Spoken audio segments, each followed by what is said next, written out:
ওরে আবু মাহজুরা, কেমন দেখা যায় তোমারে, তুমি সামনের চুল কাটো না কেন? আবু মাহজুরা বলে, আমি হাঁটু গেড়ে পেয়ারা নবীর সামনে বসেছিলাম, আমার এই মাথার চুলের মধ্যে মুবারক হাত লাগিয়ে বিশ্বনবী নিজে আমাকে আজানের প্রতিটা বাক্য শিক্ষা দিয়েছেন। বিশ্বনবীর মুবারক হাত, পবিত্র হাত আমার মাথার চুলের যেই জায়গায় লেগেছে, আমি চাই ওই চুলগুলা নিয়ে আমি আমার কবরের ভিতরে যাব।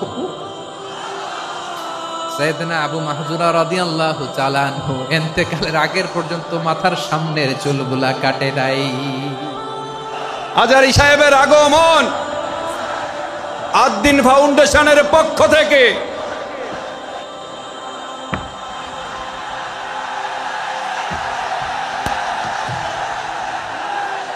লিল্লাহি তাকবীর, লিল্লাহি তাকবীর। মিজান ভাইয়ের আগমন, শুভেচ্ছা স্বাগতম। মিজান ভাইয়ের আগমন, লিল্লাহি তাকবীর, লিল্লাহি তাকবীর। সম্মানিত হাজিরিন, আপনারা ভালো আছেন সবাই? শীতে কষ্ট হচ্ছে না? মাশাআল্লাহ। 3 দিন ব্যাপী তাফসীরুল কোরআনের প্রোগ্রামের সমাপনী রজনী আজকে। আমি খুব লম্বা সময় নিব না, এটা তোমার বিভাগীয় প্রোগ্রাম, খুলনা বিভাগের প্রোগ্রাম পেয়ে গেছে যশোর। মাশাআল্লাহ, 9টা প্যান্ডেল আছে, এখানে ধাক্কাধাক্কির কোনো মানি হয় না। তোমরা ধাক্কাধাক্কি করবা, এই জন্য প্যান্ডেল করা হয় নাই 9টা। বসো, কোনো কথা নাই। অনেক আলোচনা হয়েছে 3 দিন ব্যাপী। দেশ বরেণ্য প্রথিতযশা ওলামায়ে হযরতের মুখে আপনারা অসংখ্য কথা শুনেছেন। আমলের জন্য এগুলোই যথেষ্ট, নতুন করে আমার বলার কিছুর দরকার নাই। নতুন করে উপস্থাপনের মতো বলার মতো আমার কাছে কিছু নাইও। যা বলার 1500 বছর আগে আল্লাহ তাআলা উম্মাকে বলে দিয়েছেন, ঠিক কিনা? এমন কিতাব দান করেছে যে কিতাবে ভুল নাই, যতই পড়ি ততই শেখা যায়। বিয়ন্ডলেস, বাউন্ডলেস, বটমলেস, কুল কিনারা নাই, কুল কিনারাবিহীন সাগর, পড়েন সুবহানাল্লাহ। আসুন এখানে আসার বসার এই প্রোগ্রামে অংশগ্রহণ করার উদ্দেশ্যকে, নিয়তকে আমরা খালেস করে নেই। আজকে আমরা যা শুনবো শিখবো আমলের নিয়তে শুনবো, ঠিক কিনা বলেন? শেষ পর্যন্ত নীরবতা বজায় রাখবো। আমি উঠবো, আপনারা উঠবেন। এর আগে ওঠা যাবে না। স্কেডিউলে একটু চেঞ্জ এসেছে, এশার সালাত হয়নি। আমার আলোচনার পরপরই আজান হবে, এশার সালাতে আমরা জামাতে অংশগ্রহণ করে একসাথে বিদায় নেব ইনশাল্লাহ। বলেন, যে টপিকটি নিয়ে আমি আপনাদের সামনে আজকে কথা বলতে চাই, টপিকটি অনেক গুরুত্বপূর্ণ। টপিকটি হচ্ছে হিউম্যান রিসোর্স ডেভেলপমেন্ট, মানব সম্পদ উন্নয়ন। কারণ আল্লাহ তাআলা আমাদের যা দেখ আর না দেখ এটা দিছে। মানুষ আর মানুষ, 18 কোটি মানুষ, ঠিক কিনা? এই 18 কোটির জনসংখ্যার দেশে বসবাস করে আমরা খুশি না বেজার? খুশি হইতে হবে, বেজার হইেন না। জাপানের খবর জানেন? তাদের গ্রোথ রেট নিচের দিকে, উল্টো। জনসংখ্যা নাই, বাচ্চা নিলে, সন্তান নিলে গভর্নমেন্ট তাদের টাকা দেয়। আমাদেরকে আল্লাহ তাআলা দয়া করে মায়া করে এই সম্পদটা দিয়েছেন। এই মানব সম্পদকে যেন আমরা কাজে লাগাই ইনশাআল্লাহ। পড়েন সবাই। হিউম্যান রিসোর্স ডেভেলপমেন্ট অনেক জনগুরুত্বপূর্ণ বিষয়, খুব সেন্সিটিভ বিষয়, বুঝতে হবে। যশোরের স্মার্ট ছেলেরা, এই যে আমি যাদেরকে দেখতে পাচ্ছি, all are the gen Z of Jashore. যারা জেন জি, ওরা স্মার্ট, ওরা ইশারা ইঙ্গিতে কাজ করে। এই যে পুরো গদি উল্টায় দিছে, ঠিক কিনা? 24-এর ছাত্র নাগরিক অভ্যুত্থান আমাদের দেখিয়ে দিচ্ছে কিভাবে চোখের ইশারায় গদি উল্টে দিতে হয়। তো এই জেনজিদের নিয়ে বসেছে, ওরা তো স্মার্ট, ওরা ডিস্টার্ব করবে না। মেহরবানি করে আমার সাথে কানেক্ট করো, 1 to 1, brain to brain, eye to eye, eye contact করো আমার সাথে। তাকাও, কষ্ট হলো আমার দিকে তাকাও, আওয়াজ করা যাবে না, আমার দিকে তাকাও। প্রিয় ভাইয়েরা, হিউম্যান রিসোর্স ডেভেলপমেন্টের ব্যাপারে কিছু কথা বলবো। এই যে আমাদের বিশাল জনসংখ্যা, এই জনসংখ্যাকে কি করে জনসম্পদে রূপান্তরিত করা যায় এ ব্যাপারে কথা বলবো। আমি সূরাতু বনী ইসরাইলের 70 নম্বর আয়াত তেলাওয়াত করেছি। এই আয়াতের আলোকে কিছু কথা আমি আপনাদের সামনে বলবো। আল্লাহ তাআলা ইরশাদ করছেন, ওয়ালাকাদ কাররামনা بني آدم وحملناهم في البر والبحر ورزقناهم من الطيبات وفضلناهم على كثير ممن خلقنا تفضيلا পড়েন আল্লাহু আকবার। রব্বুল আলামিন বলেন ওয়ালাকাদ কাররামনা বানি আদম, আমি বনি আদমকে সম্মানিত করেছি, বনি আদমকে মর্যাদা দিয়েছি। ওয়া হামালনাহুম ফিল বাররি ওয়াল বাহর, বনি আদমকে জলে স্থলে স্থলে এবং সমুদ্রে চলাচলের বাহন দিয়েছি। ওয়া রাযাকনাহুম মিনাত তাইয়্যিবাত, তাদেরকে পবিত্র রিজিকের বন্দোবস্ত করেছি। ওয়া ফাদ্দালনাহুম আলা কাসীরিম মিম্মান খালাকনা তাফদীলা, আর আমি আল্লাহ যাদেরকে সৃষ্টি করেছি তাদের মধ্য থেকে বনি আদমকে আমি শ্রেষ্ঠ বানিয়েছি। আমরা শ্রেষ্ঠ, আমরা আশরাফুল মাখলুকাত। আমরা কি এই যে এমনি চিল্লাচিল্লি করে জিজ্ঞেস করলে বলে না, আমরা আশরাফুল মাখলুকাত। আমরা কি শ্রেষ্ঠ, সবার চেয়ে সেরা। আমাদের মতো করে আল্লাহ কাউকে বানায় নাই। দুই পায়ে ভর করে শির দ্বারা এরকম স্ট্যান্ড রেখে মাথা উঁচু করে দাঁড়াতে পারে এরকম কোন প্রাণী পৃথিবীতে আছে? এজন্য আল্লাহ বলেন ওয়ালাকাদ কাররামনা বানি আদম, আমি বনি আদমকে সম্মানিত করেছি, তাদেরকে আমি মর্যাদা দিয়েছি। তাদেরকে আমি যত মর্যাদা দিয়েছি আমার কোন সৃষ্টিকে এত মর্যাদা দেই নাই। পড়েন সুবহানাল্লাহ। I have dignified the status of the sons of Adam, আদমের সব সন্তানের মর্যাদা আমি বাড়িয়েছি। আল্লাহ এখানে বলেননি ওয়ালাকাদ কাররামনাল মুমিনিন, আমি মুমিনের মর্যাদা বাড়িয়েছি, বলেছেন? আল্লাহ এখানে বলেন নাই ওয়ালাকাদ কাররামনাল মুসলিমিন, আমি মুসলিমের মর্যাদা বাড়িয়েছি। আল্লাহ বলেছেন ওয়ালাকাদ কাররামনা বানি আদম, আমি বনি আদমের সম্মান বাড়িয়েছি। হোক সে মুমিন কিংবা কাফের, মুসলিম কিংবা মুশরিক, আস্তিক কিংবা নাস্তিক, আরব কিংবা অনারব, যেই হোক না কেন আদম সন্তান সবগুলার মর্যাদা বাড়ায় দিয়েছে কে? সবার মর্যাদা আল্লাহ বাড়িয়েছে। মানুষ হিসেবে মর্যাদা। বিশ্বনবী সাল্লাল্লাহু আলাইহি ওয়াসাল্লাম ইহুদির লাশ দেখে দাঁড়িয়ে গেলেন। কার লাশ? আমার যশোরের ভাইয়েরা আওয়াজ করে বলুন, কার লাশ? ইহুদির লাশ দেখে দাঁড়ায় গেলেন। সাহাবারা বললেন ইয়া রাসূলুল্লাহ, আপনি দাঁড়ালেন যে, এটা তো ইহুদির লাশ। বিশ্বনবী বললেন আওয়ালাইসাত নাফসান, এটা কি মানুষ নয়? এটা হোক ইহুদি হোক খ্রিস্টান, এটা তো মানুষ। আমি মানুষ দেখে দাঁড়িয়েছি। আই স্যালিউট দ্য হিউম্যানিটি, আমি মানবতাকে সম্মান করেছি। পড়েন সুবহানাল্লাহ। তাহলে এই জমিনে মানুষের মর্যাদা বেশি, হোক আস্তিক হোক নাস্তিক, হোক মুমিন কিংবা কাফের। আদমের সন্তান হলে, মানুষ হলেই তার মর্যাদা বাড়িয়েছে কে? আমার কলিজার টুকরা যশোরের ভাইয়েরা, মানুষের মর্যাদা আল্লাহ এত বাড়িয়েছেন। মানুষ জীবিত থাকলেও যেমনি মর্যাদাবান, মরে গেলেও মর্যাদাবান। সুবহানাল্লাহ পড়েন। মানুষ মরে গেলে এই ডেড বডিটা কি হয়? পচে যায়, গলে যায়, মাটির সাথে মিশে যায়। তাই বলে আপনি ডেড বডির সাথে যাচ্ছে তাই করতে পারবেন না? পারবেন? কেউ যদি অন্যায় করে তাকে যদি আপনি শাস্তির আওতায় আনেন, যা মনে চায় করতে পারবেন না। তারা আগুন দিয়ে পোড়াতে পারবেন না, নাক কাটতে পারবেন না, কান কাটতে পারবেন না, অঙ্গ বিকৃতি করতে পারবেন না।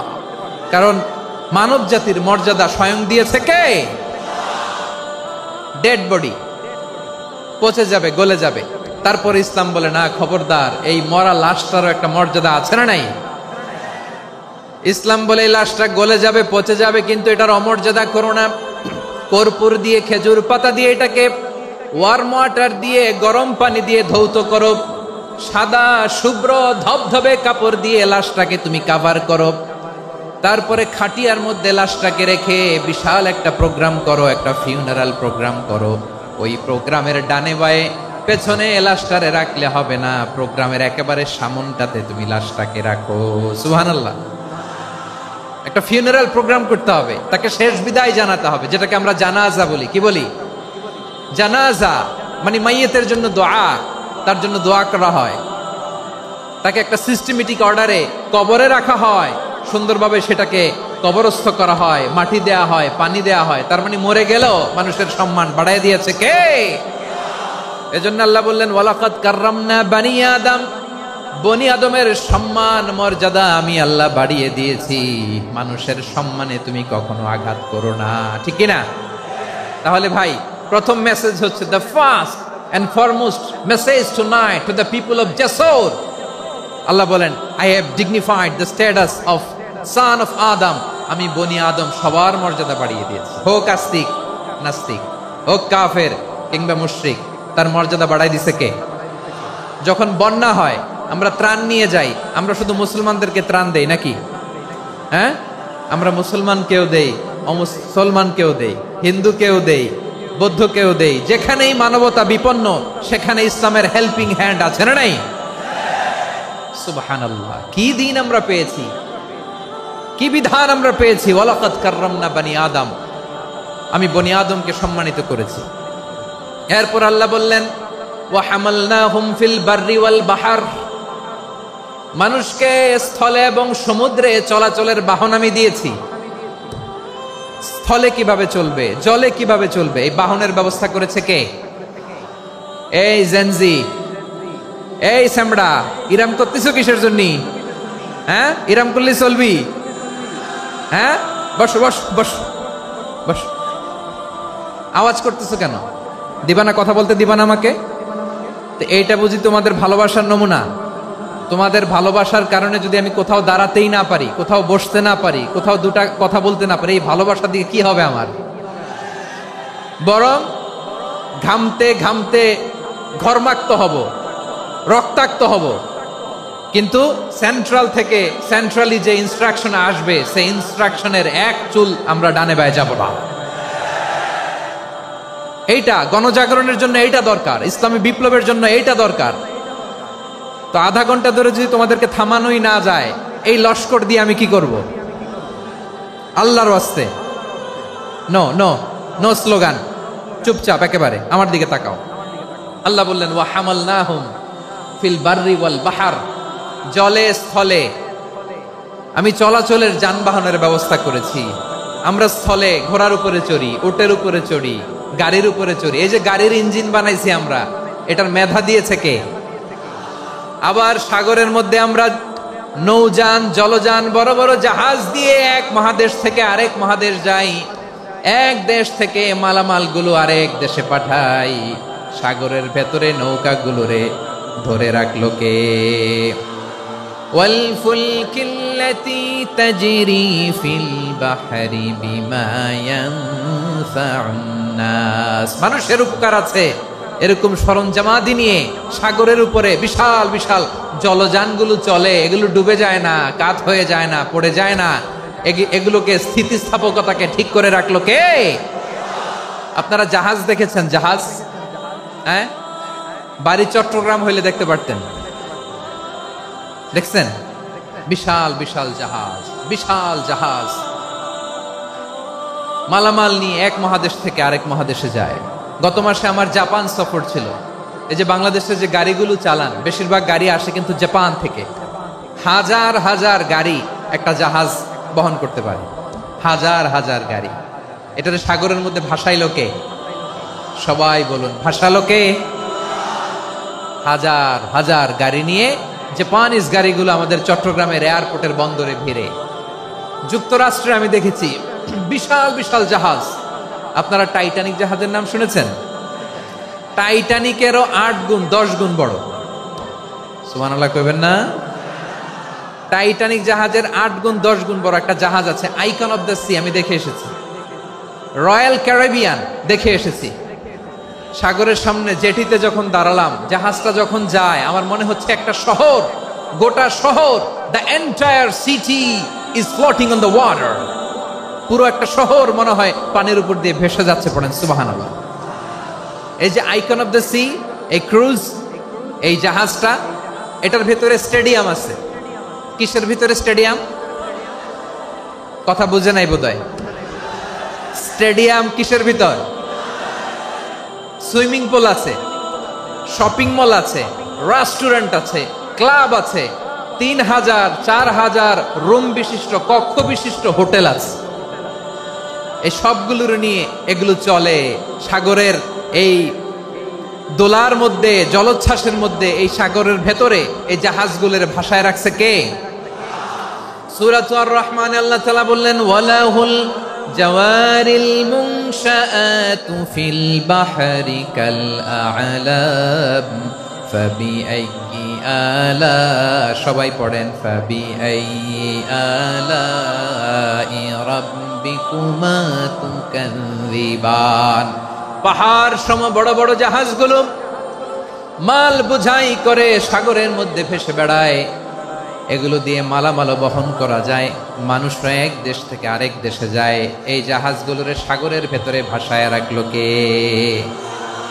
এই আয়াতের ভেতরে আল্লাহ তাআলা সূরাত বানী ইসরাঈলের এই চমৎকার আয়াতের ভেতরে আল্লাহ তাআলা বেসিক্যালি মানব জাতির প্রতি তার 4টি স্পেশাল অনুগ্রহের কথা বলেছেন। কয়টি? 2টা বলে ফেলছি। 1 নাম্বার ওয়ালাকাদ কাররামনা বানি আদম, আমি বনি আদমের সম্মান বাড়াইছি। নাকি মুসলমানদের? নাকি মুসল্লিদের? কার সম্মান বাড়িয়েছি? বনি আদমের। তাহলে human dignity, the first part of the verse talks about the human dignity. 2 number অংশে আল্লাহ তাআলা বললেন ওয়া হামালনাহুম ফিল বাররি ওয়াল বাহর, স্থলে এবং সমুদ্রে আমি তাদের জন্য চলাচলের বাহন দিয়েছি। সুবহানাল্লাহ। তার মানে smooth movement on land and sea, জলে এবং স্থলে যাতে আমরা স্মুথলি মুভ করতে পারি আল্লাহ তাআলা দিয়েছেন। 3 নম্বরে আল্লাহ তাআলা বললেন ওয়া রাযাকনাহুম মিনাত তাইয়্যিবাত, মানুষের জন্য আমি পবিত্র রিজিকের ব্যবস্থা করেছি। জলে এবং স্থলে যত প্রাণী আছে সবগুলা প্রাণীকে রিজিক দেয় কে? আমাদেরকে রিজিক দেয় কে? সাগরের মাছগুলোকে, বড় বড় তিমি মাছগুলোরে রিজিক দেয় কে? বাতাসের মধ্যে ভেসে বেড়ানো বড় বড় পাখিগুলো, স্ক্যান্ডিনেভিয়ান কান্ট্রি থেকে লক্ষ লক্ষ কোটি কোটি পাখিগুলো যে এক দেশ থেকে আরেক দেশে ট্রান্সফার হয়, এগুলোর রিজিক দেয় কে? রব্বুল আলামিন বলেন ওয়ামা মিন দাব্বাতিন ফিল আরদি ইল্লা আলাল্লাহি রিজকুহা ওয়া ইয়ালামু মুস্তাকাররাহা ওয়া মুস্তাওদাআহা কুল্লুম ফি কিতাবিম মুবিন। আল্লাহু আকবার। রব্বুল আলামিন বলেন ভূপৃষ্ঠে বিচরণশীল যত প্রাণী আছে সব প্রাণীগুলোকে আমি আল্লাহ আমার নিজের কুদরতে রিজিকের বন্দোবস্ত করি। এই প্রাণীগুলো কোথায় থাকে, কোথায় যায়, সব জায়গায় আমি রিজিক পৌঁছে দেই। রিজিক কেউ দিতে পারে না, রিজিকের মালিক কে? রিজিকের মালিক তিনি আল্লাহ। এজন্য আল্লাহ তাআলা বললেন ওয়া রাযাকনাহুম মিনাত তাইয়্যিবাত। এরপর আল্লাহ বললেন ওয়া ফাদ্দালনাহুম আলা কাসীরিম মিম্মান খালাকনা তাফদীলা। আমি যত প্রাণী সৃষ্টি করেছি সকল প্রাণীর মধ্যে মানুষের মর্যাদা শ্রেষ্ঠত্ব আমি দিয়েছি। সুবহানাল্লাহ পড়েন। তাহলে 1 নম্বরে আল্লাহ বললেন আমি বনি আদমের মর্যাদা বাড়ালাম। এরপরে বললেন স্থলে এবং সমুদ্রে চলাচলের জন্য যানবাহন দিলাম। 3 নম্বরে আল্লাহ বললেন পবিত্র রিজিকের ব্যবস্থা করে দিলাম। এরপরে আল্লাহ বললেন যত প্রাণী আছে, সৃষ্টি আছে, সবগুলার উপরে আমি মানুষকে শ্রেষ্ঠত্ব দিলাম। সুবহানাল্লাহ। তাহলে সবচেয়ে বেশি শ্রেষ্ঠত্ব মানুষের। কার? মানুষের। শুধু তাই নয় প্রিয় ভাইয়েরা, আকাশ এবং জমিনে যা কিছু আছে সবকিছু মানুষের জন্য, মানুষের কল্যাণে, মানুষের প্রয়োজনে, মানুষের বশীভূত করে সৃষ্টি করেছেন কে? রব্বুল আলামিন বলেন হুয়াল্লাযী খালাকা লাকুম মা ফিল আরদি জামিআ। এই জমিনের মধ্যে যা কিছু আমি আল্লাহ সৃষ্টি করেছি সব কিছু আমি মানুষের জন্য সৃষ্টি করেছি। পড়েন সুবহানাল্লাহ।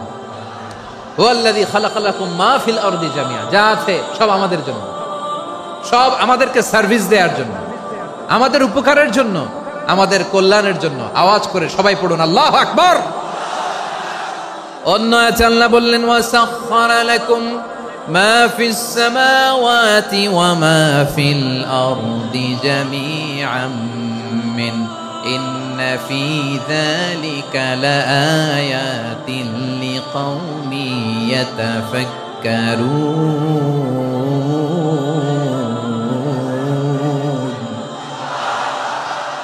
প্রথমে আয়াতে আল্লাহ বললেন জমিনে যা আছে সব তোমাদের কল্যাণে আমি সৃষ্টি করলাম।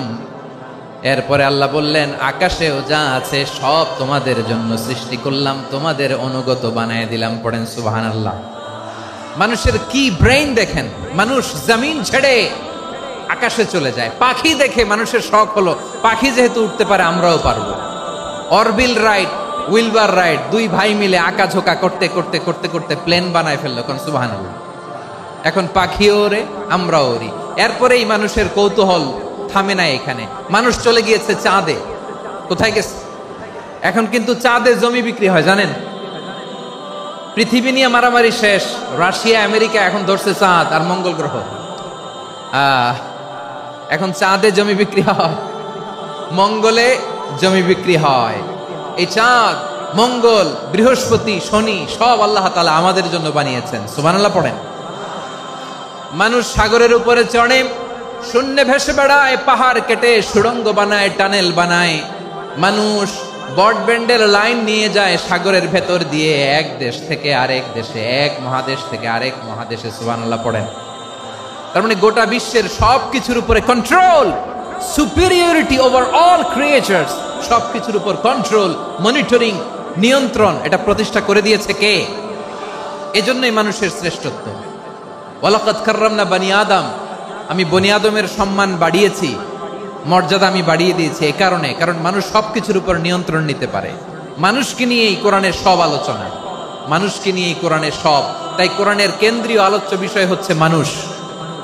কোরআনের কেন্দ্রীয় আলোচ্য বিষয় কি? যশোরের ভাইয়েরা বুঝে থাকলে সবাই বলবেন, কোরআনের কেন্দ্রীয় আলোচ্য বিষয় কি?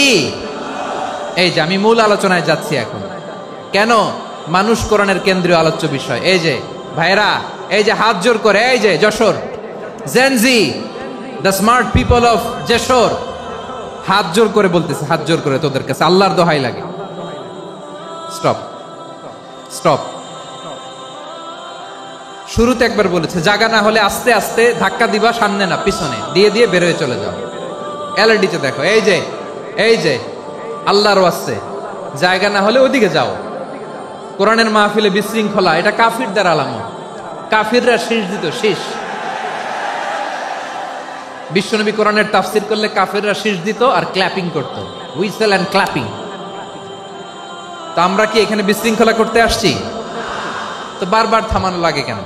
কোনো আওয়াজ হবে না, বললাম তো, স্টপ। আওয়াজ করে বলুন, কোরআনের কেন্দ্রীয় আলোচ্য বিষয় কি? সবাই বলেননি। এতগুলো মানুষ উত্তর দিলে এতটুকু আওয়াজ হয়, অন্তত আমি বিশ্বাস করি না। যশোর, আওয়াজ করে বলো, কোরআনের কেন্দ্রীয় আলোচ্য বিষয় কি? মানুষ। এই মানুষ কোরআনের কেন্দ্রীয় আলোচ্য বিষয়। মানুষকে আল্লাহ স্বাধীনতা দিয়েছেন। ফামান শাআ ফালইউমিন ওয়া মান শাআ ফালইয়াকফুর। চাইলে মুমিন হতে পারো, চাইলে কাফের হতে পারো, তোমার ইচ্ছা। তবে জেনে রাখো, মুমিন হলে পাবা জান্নাত, কাফির হলে পাবা জাহান্নাম। নাও দ্য ডিসিশন ইজ ইয়ার্স। সিদ্ধান্ত তোমার, জান্নাতে যাবা না জাহান্নামে যাবা। যশোরের ভাইয়ের আওয়াজ করে বলুন, কই যেতে চান, জান্নাতে না জাহান্নামে? ডান দিকে না বাম দিকে? ডানপন্থী না বামপন্থী? চিল্লা চিল্লি না চুপচাপ? চুপচাপ কয়ে আবার চিল্লাচিল্লি শুরু করে দিয়েছে। মাশাআল্লাহ। তাহলে কোরআনের কেন্দ্রীয় আলোচ্য বিষয় মানুষ। আমার সাথে থাকতে হবে, তোমাদেরকে নিয়ে আমি আলোচনা শেষ পর্যন্ত যাব। অনেক গুরুত্বপূর্ণ কথা বাকি আছে, আমাকে সহযোগিতা করতে হবে। মাশাআল্লাহ, এই তো ঠান্ডা হয়েছে। হ্যাঁ, ঠিক আছে ঠিক আছে ঠিক আছে।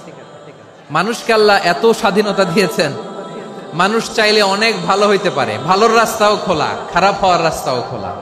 ভালো হইলে মানুষ অনেক ভালো, খারাপ হইলে অনেক খারাপ। ভালো হইলে সবচেয়ে ভালো, খারাপ হইলে সবচেয়ে খারাপ। এজন্য সিদ্ধান্ত আপনাকে নিতে হবে। আল্লাহ তাআলা বলছেন, লাকাদ খালাকনাল ইনসানা ফি আহসানি তাকওয়িম সুম্মা রাদাদনাহু আসফালা সাফিলিন। আমি মানুষকে অনেক সুন্দর অবয়বে, সুন্দর আকৃতিতে সৃষ্টি করেছি। তার শুধু চেহারার ডিজাইনটাই সুন্দর নয়, তার ব্রেনটা বড্ড সুন্দর, তার মানসিকতা বড্ড সুন্দর, তার সৃজনশীলতা বড্ড সুন্দর। পড়েন সুবহানাল্লাহ। আমাদের চেহারা, অবয়ব, ডিজাইন যে সুন্দর তা না, আমাদের ব্রেনটা অনেক সফিস্টিকেটেড ব্রেন, অনেক সফিস্টিকেটেড। এই 1.5 কেজি ব্রেন ইউজ করে মানুষ গোটা বিশ্বে সভ্যতা বিনির্মাণ করেছে, ঠিক কিনা? এই ব্রেন আল্লাহ তাআলা আমাকে দিয়েছে। এটারে কাজে লাগালে, আপনার 6 সেন্স কাজে লাগালে আপনি অনন্য মানুষ হয়ে উঠবেন, মহামানবে রূপান্তরিত হবেন।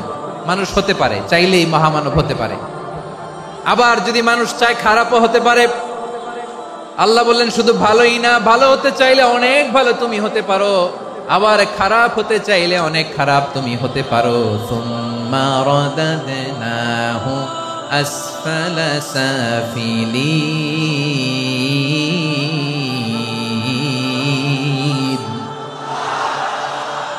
খারাপ হলে একেবারে খারাপ হতে পারো, নিকৃষ্ট হলে একেবারে নিকৃষ্ট হতে পারো, ভালো হলেও ভালো হতে পারো। কোন সুবহানাল্লাহ। এবার আওয়াজ করে বলুন, ভালো হতে চাই না খারাপ? শ্রেষ্ঠ না নিকৃষ্ট? মানুষ ভালো হলে মানুষ ফেরেশতার চেয়েও ভালো, মানুষ খারাপ হলে সে পশুর চেয়েও খারাপ। কথা ঠিক কিনা বলেন? ভালো হলে ফেরেশতার চেয়েও ভালো, খারাপ হলে পশুর চেয়েও নিকৃষ্ট। তার মানে শ্রেষ্ঠত্বে মানুষ, শ্রেষ্ঠত্বে ফেরেশতাকে হার মানায়, আর অধপতনে শ্রেষ্ঠত্বে ফেরেশতাকে ছাড়িয়ে যায়, আর অধপতনে পশুকেও হার মানায়। আই রিপিট, আমি আবারও বলছি, মানুষ শ্রেষ্ঠত্বে ফেরেশতাকে ছাড়িয়ে যায়, আর অধপতনে সে পশুকেও হার মানায়। আওয়াজ করে বলতে হবে ঠিক কি না? এটার প্রমাণ কি? মানুষ শ্রেষ্ঠ হইলে যে ফেরেশতার চেয়েও সেরা, তার প্রমাণ কি? আল্লাহ তাআলা বলছেন, ওয়া ইয কুলনা লিল মালাইকাতি ইসজুদু লি আদম ফাসাজাদু ইল্লা ইবলিস আবা ওয়াস্তাকবারা ওয়া কানা মিনাল কাফিরিন। আল্লাহ বলেন, স্মরণ করো সে সময়ের কথা যখন আমি ফেরেশতাদেরকে বললাম, ও ফেরেশতারা আদমকে সেজদা দাও। সব ফেরেশতারা সম্মান সূচক সেজদা আদমকে দিল, তারা আদমের জন্য সেজদায় লুটিয়ে পড়লো, একজন ছাড়া, তার নাম ইবলিস। আওয়াজ করে বলেন, তার নাম কি? সে অহংকার প্রদর্শন করলো, সে কাফের হয়ে গেল, বাকি সব ফেরেশতারা সেজদা দিল। সুবহানাল্লাহ।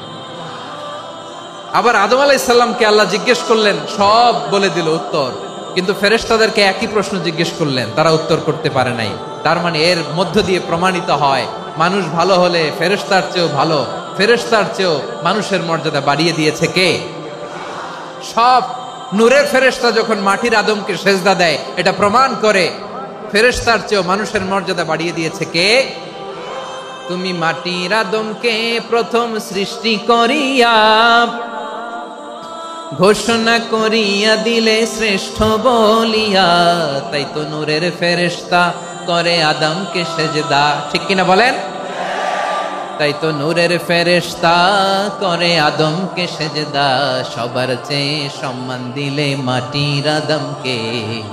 আল্লাহু আল্লাহু তুমি জাল্লে জালালুহু, শেষ করা তো যায় না গে তোমার গুণগান। পড়েন না? পড়েন। আল্লাহু আল্লাহু তুমি জাল্লে জালালুহু, শেষ করা তো যায় না গে তোমার গুণগান। আল্লাহু আল্লাহু আল্লাহু আকবার। আদমের মর্যাদা বেশি, মানুষের মর্যাদা বেশি, মানুষ শ্রেষ্ঠ, তার প্রমাণ নূরের ফেরেশতা মাটির আদমকে সেজদা করে। আওয়াজ করে বলেন ঠিক কি না? তাহলে মানুষ ভালো হলে ফেরেশতার চেয়ে ভালো, আবার মানুষ যদি খারাপ হয় সে পশুর চেয়েও খারাপ,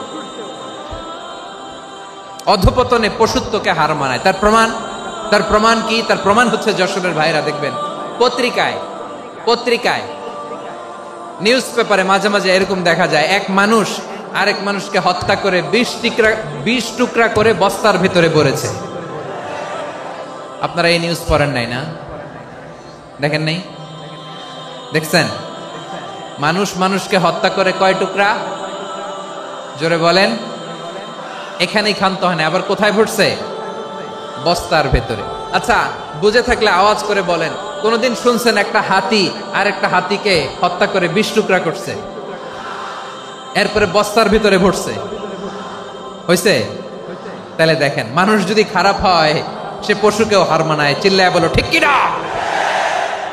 এমনও দুশ্চরিত্র মানুষ আছে যার যার নজর থেকে 6 মাসের ছোট্ট মেয়ে থেকে শুরু করে 80 বছরের বৃদ্ধারাও নিরাপদ নয়। পশুকেও হার মানে। মানুষের ঘর জ্বালিয়ে পুড়ে মেসাকার করে দেয়, জনপদের পর জনপদ জ্বালায় দেয়, এরকম আছে না নাই?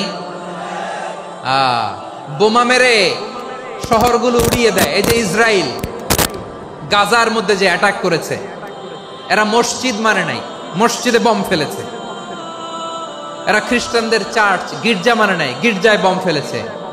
পৃথিবীর ইতিহাসে never happened in the history of the world that someone bombed on a hospital, on a ICU center. এমন হাসপাতাল যেখানে আইসিইউ রোগীরা আছে, ওই হাসপাতালের উপরও ইসরায়েলি সৈনিকেরা বোমা মেরেছে। জোরে বলেন ঠিক কিনা? এরা মানুষ?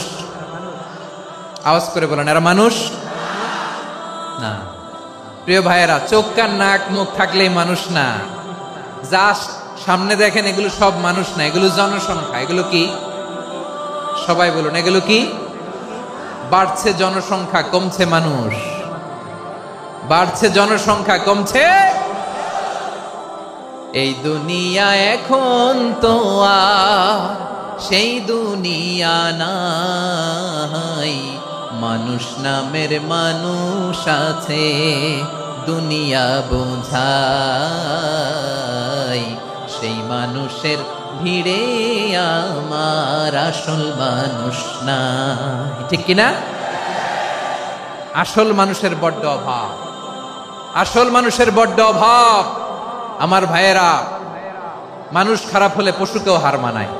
আচ্ছা, আওয়াজ করে বলেন, এই যশোরের ছেলেরা এদিক তাকাও, আওয়াজ করে বলো, যে ইসরায়েলি সোলজাররা উপর থেকে বোমা মারল, তারাও মানুষ? তারাও কি? ওরাও রক্তে মাংসে মানুষ, ওদেরও পরিবার আছে। বোমা মেরে যেই মেয়েটাকে তারা অনাথ বানায়, ইয়াতিম বানায়, ও কিন্তু বাসায় ওর মেয়েটাকে রেখে আসছে। ঠিক কিনা বলেন? বম্বিং করে যে বাবাকে মেরে, স্বামীকে মেরে স্ত্রীকে বিধবা বানায়, তারও ঘরে স্ত্রী আছে। উপর থেকে বম মেরে মানুষ মেরে দিচ্ছে, তারাও মানুষ। 1945 সালের 6ই আগস্ট আমেরিকান সোলজাররা হিরোশিমায় বম মেরেছে। আমি নিজে দেখে এসেছি জাপানের হিরোশিমাতে। সকাল 8:15 মানুষ কেউ অফিসে যাচ্ছিল, কেউ খেতে খামারে কাজ করতে যাচ্ছিল। লিটল বয় নামে একটা বোম মেরেছে তারা। এই বোমের আঘাতে, পারমাণবিক এই বোমার রেডিয়েশনে আঘাতে বোম ব্লাস্ট হওয়ার পরে মুহূর্তের মধ্যে 1,40,000 নাই। উপর থেকে যারা মারতেছে এরাও মানুষ, যাদেরকে মারলো তারাও। তার মানে মানুষে মানুষে পার্থক্য আছে না? নেই? মানুষে মানুষে পার্থক্য আছে। নাক কান চোখ মুখ থাকলেই মানুষ নয়। বাড়ছে জনসংখ্যা, কমছে মানুষ। চিল্লায় বলো ঠিক কিনা? তাহলে আমরা বুঝলাম, মানুষ ভালো হলে অনেক ভালো, খারাপ হলে অনেক খারাপ। ও আমার কলিজার টুকরা যশোরের ভাইয়েরা, আসুন না 3 দিন ব্যাপী এই তাফসিরুল কোরআনের ঐতিহাসিক প্রোগ্রাম থেকে আমরা সিদ্ধান্ত নেই, আমরা ভালো মানুষ হব নাকি খারাপ মানুষ হব। কলিজা থেকে, প্রাণ থেকে আওয়াজ করে সবাই বলুন, ভালো মানুষ নাকি খারাপ মানুষ? ভালো মানুষ হইতে হবে। ভালো মানুষ যারা জগৎটাকে এনলাইটেন করবে, যারা এনলাইটেন করবে, যারা সত্যের বীর সেনানী হয়ে দাঁড়াবে, যারা সত্যের পক্ষে কথা বলবে, যারা জালিমের মসনদকে ভেঙে খান খান করে দেবে। এরকম হওয়ার দরকার আছে না নাই? এরকম ভালো মানুষ আমরা হতে চাই কি চাই না? মানুষকে যত্ন নিলে মানুষ যে কত ভালো হয় আপনি কল্পনাও করতে পারবেন না। এই যে আপনাদের যশোরে যে ভালো ছেলেগুলো আছে, যে ভালো তরুণগুলো আছে, যে যুবকগুলো আছে, যে ভালো আলেমরা আছে, ভালো নেতারা আছে, সবাই যদি তাদের মতো হতো, পুরো যশোরটা একটা জান্নাতের টুকরা হয়ে যেত। আওয়াজ করে বলেন ঠিক কিনা? মানুষকে নার্চারিং করলে, মানুষকে পলিশ করলে, মানুষকে গ্রুমিং করলে, মানুষকে সঠিক তারবিয়া দিলে মানুষ অনন্য হয়ে ওঠে। প্রতিটি মানুষ অনন্য। আমি অনন্য, আপনি অনন্য, আমরা সবাই অনন্য। সুবহানাল্লাহ বলেন।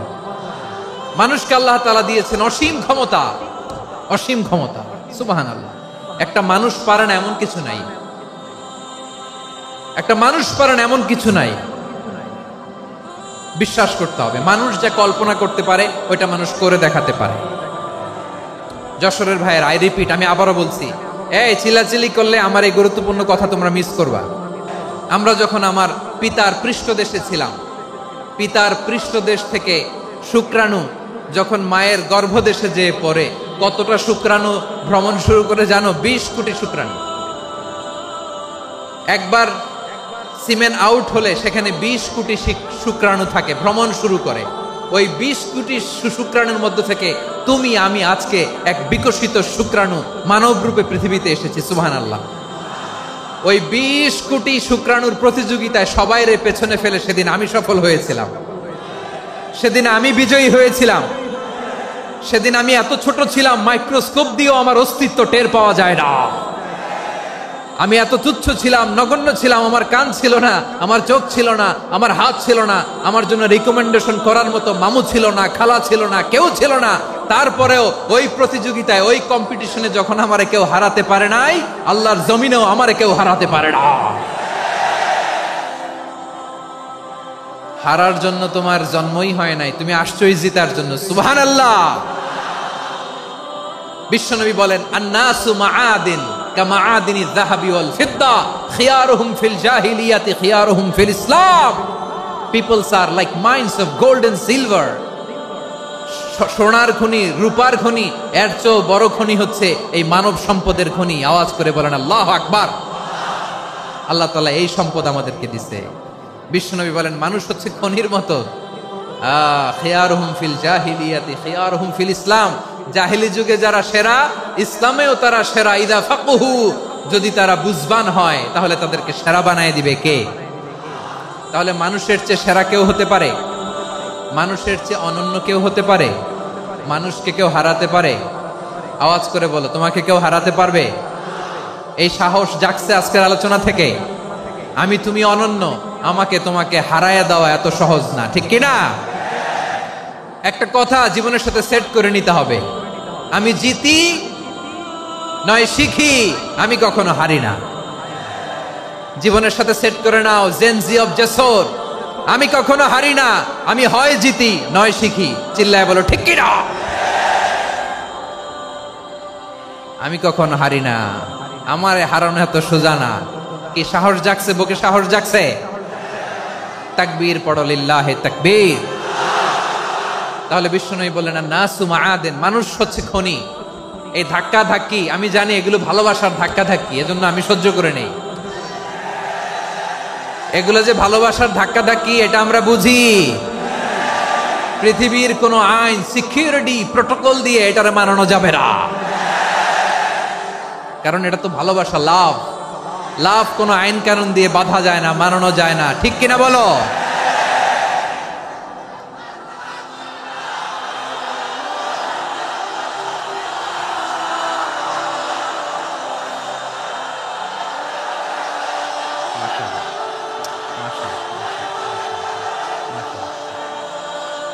ঠিক আছে, বসুন বসুন বসুন।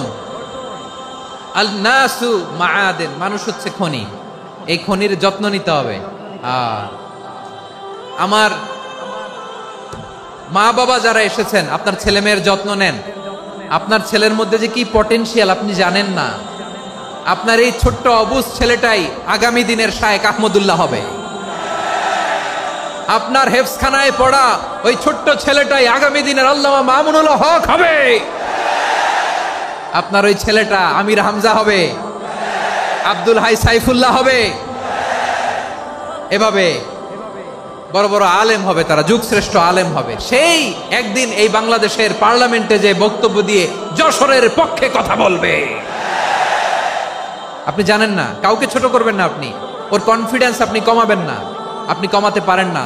প্যান্ডেলে আমার যে মা বোনেরা আছেন, ছেলে মেয়েদেরকে কখনো ছোট করে কথা বলবেন না। ও যে কোথায় যাবে আপনি জানেন না। আপনি মা হয়ে তাকে সাহস দিবেন, তার কল্পনার জগৎটাকে সাজাতে তাকে উৎসাহিত করবেন, ঠিক কিনা বলেন?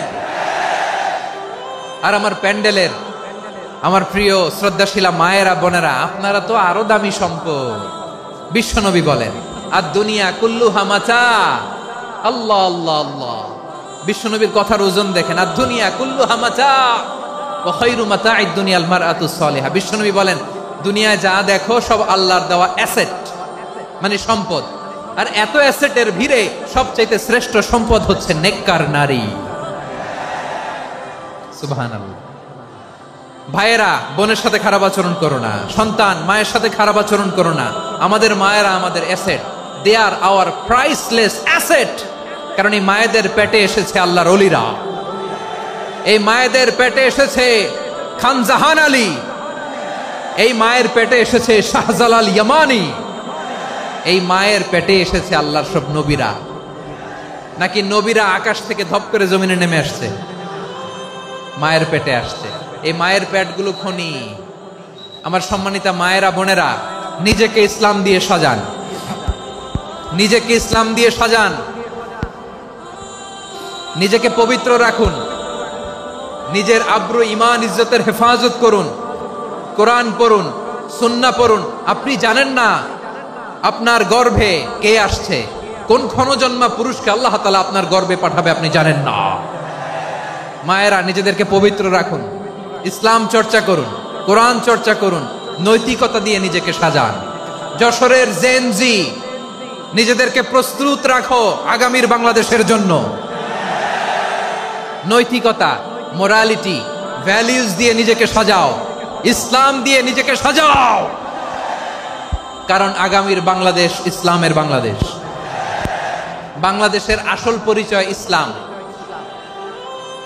বাংলাদেশের আসল পরিচয় কি? সবাই বলে না। বাংলাদেশের আসল পরিচয় কি? এই ইসলাম নিয়ে আমরা সংসদ ভবন সাজাবো, রাজি আছি না নাই? শেকড় ভুলে যাওয়া যাবে না। আমরা ধাপে ধাপে শারিয়া আইনের দিকে যাব ইনশাআল্লাহ, কিন্তু জঙ্গিবাদ দিয়ে নয়, কট্টর পন্থা দিয়ে নয়। আমরা ইন্টেলেকচুয়ালি, গ্রাজুয়ালি, ধাপে ধাপে শারিয়া আইনের দিকে মুভ করবো ইনশাআল্লাহ। বলো লিল্লাহি তাকবীর। এদেশের আসল পরিচয় সবাই বলে না, আওয়াজ করে, এদেশের আসল পরিচয়।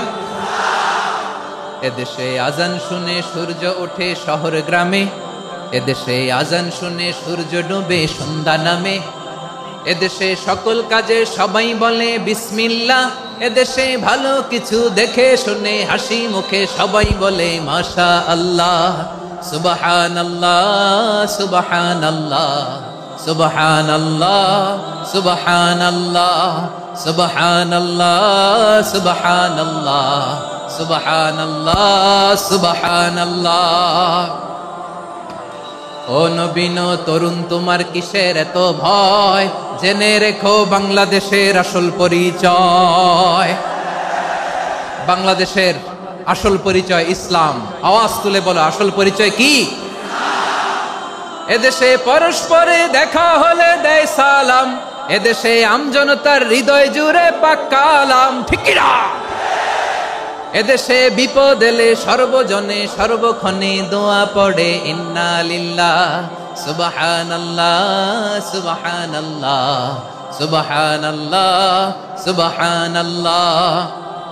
এদেশে আজান শুনে সূর্য ওঠে শহর গ্রামে, এদেশে আজান শুনে সূর্য ডুবে সন্ধ্যা নামে, এদেশে সকল কাজে সবাই বলে বিসমিল্লাহ, এদেশে ভালো কিছু দেখে শুনে হাসি মুখে সবাই বলে মাশা আল্লাহ।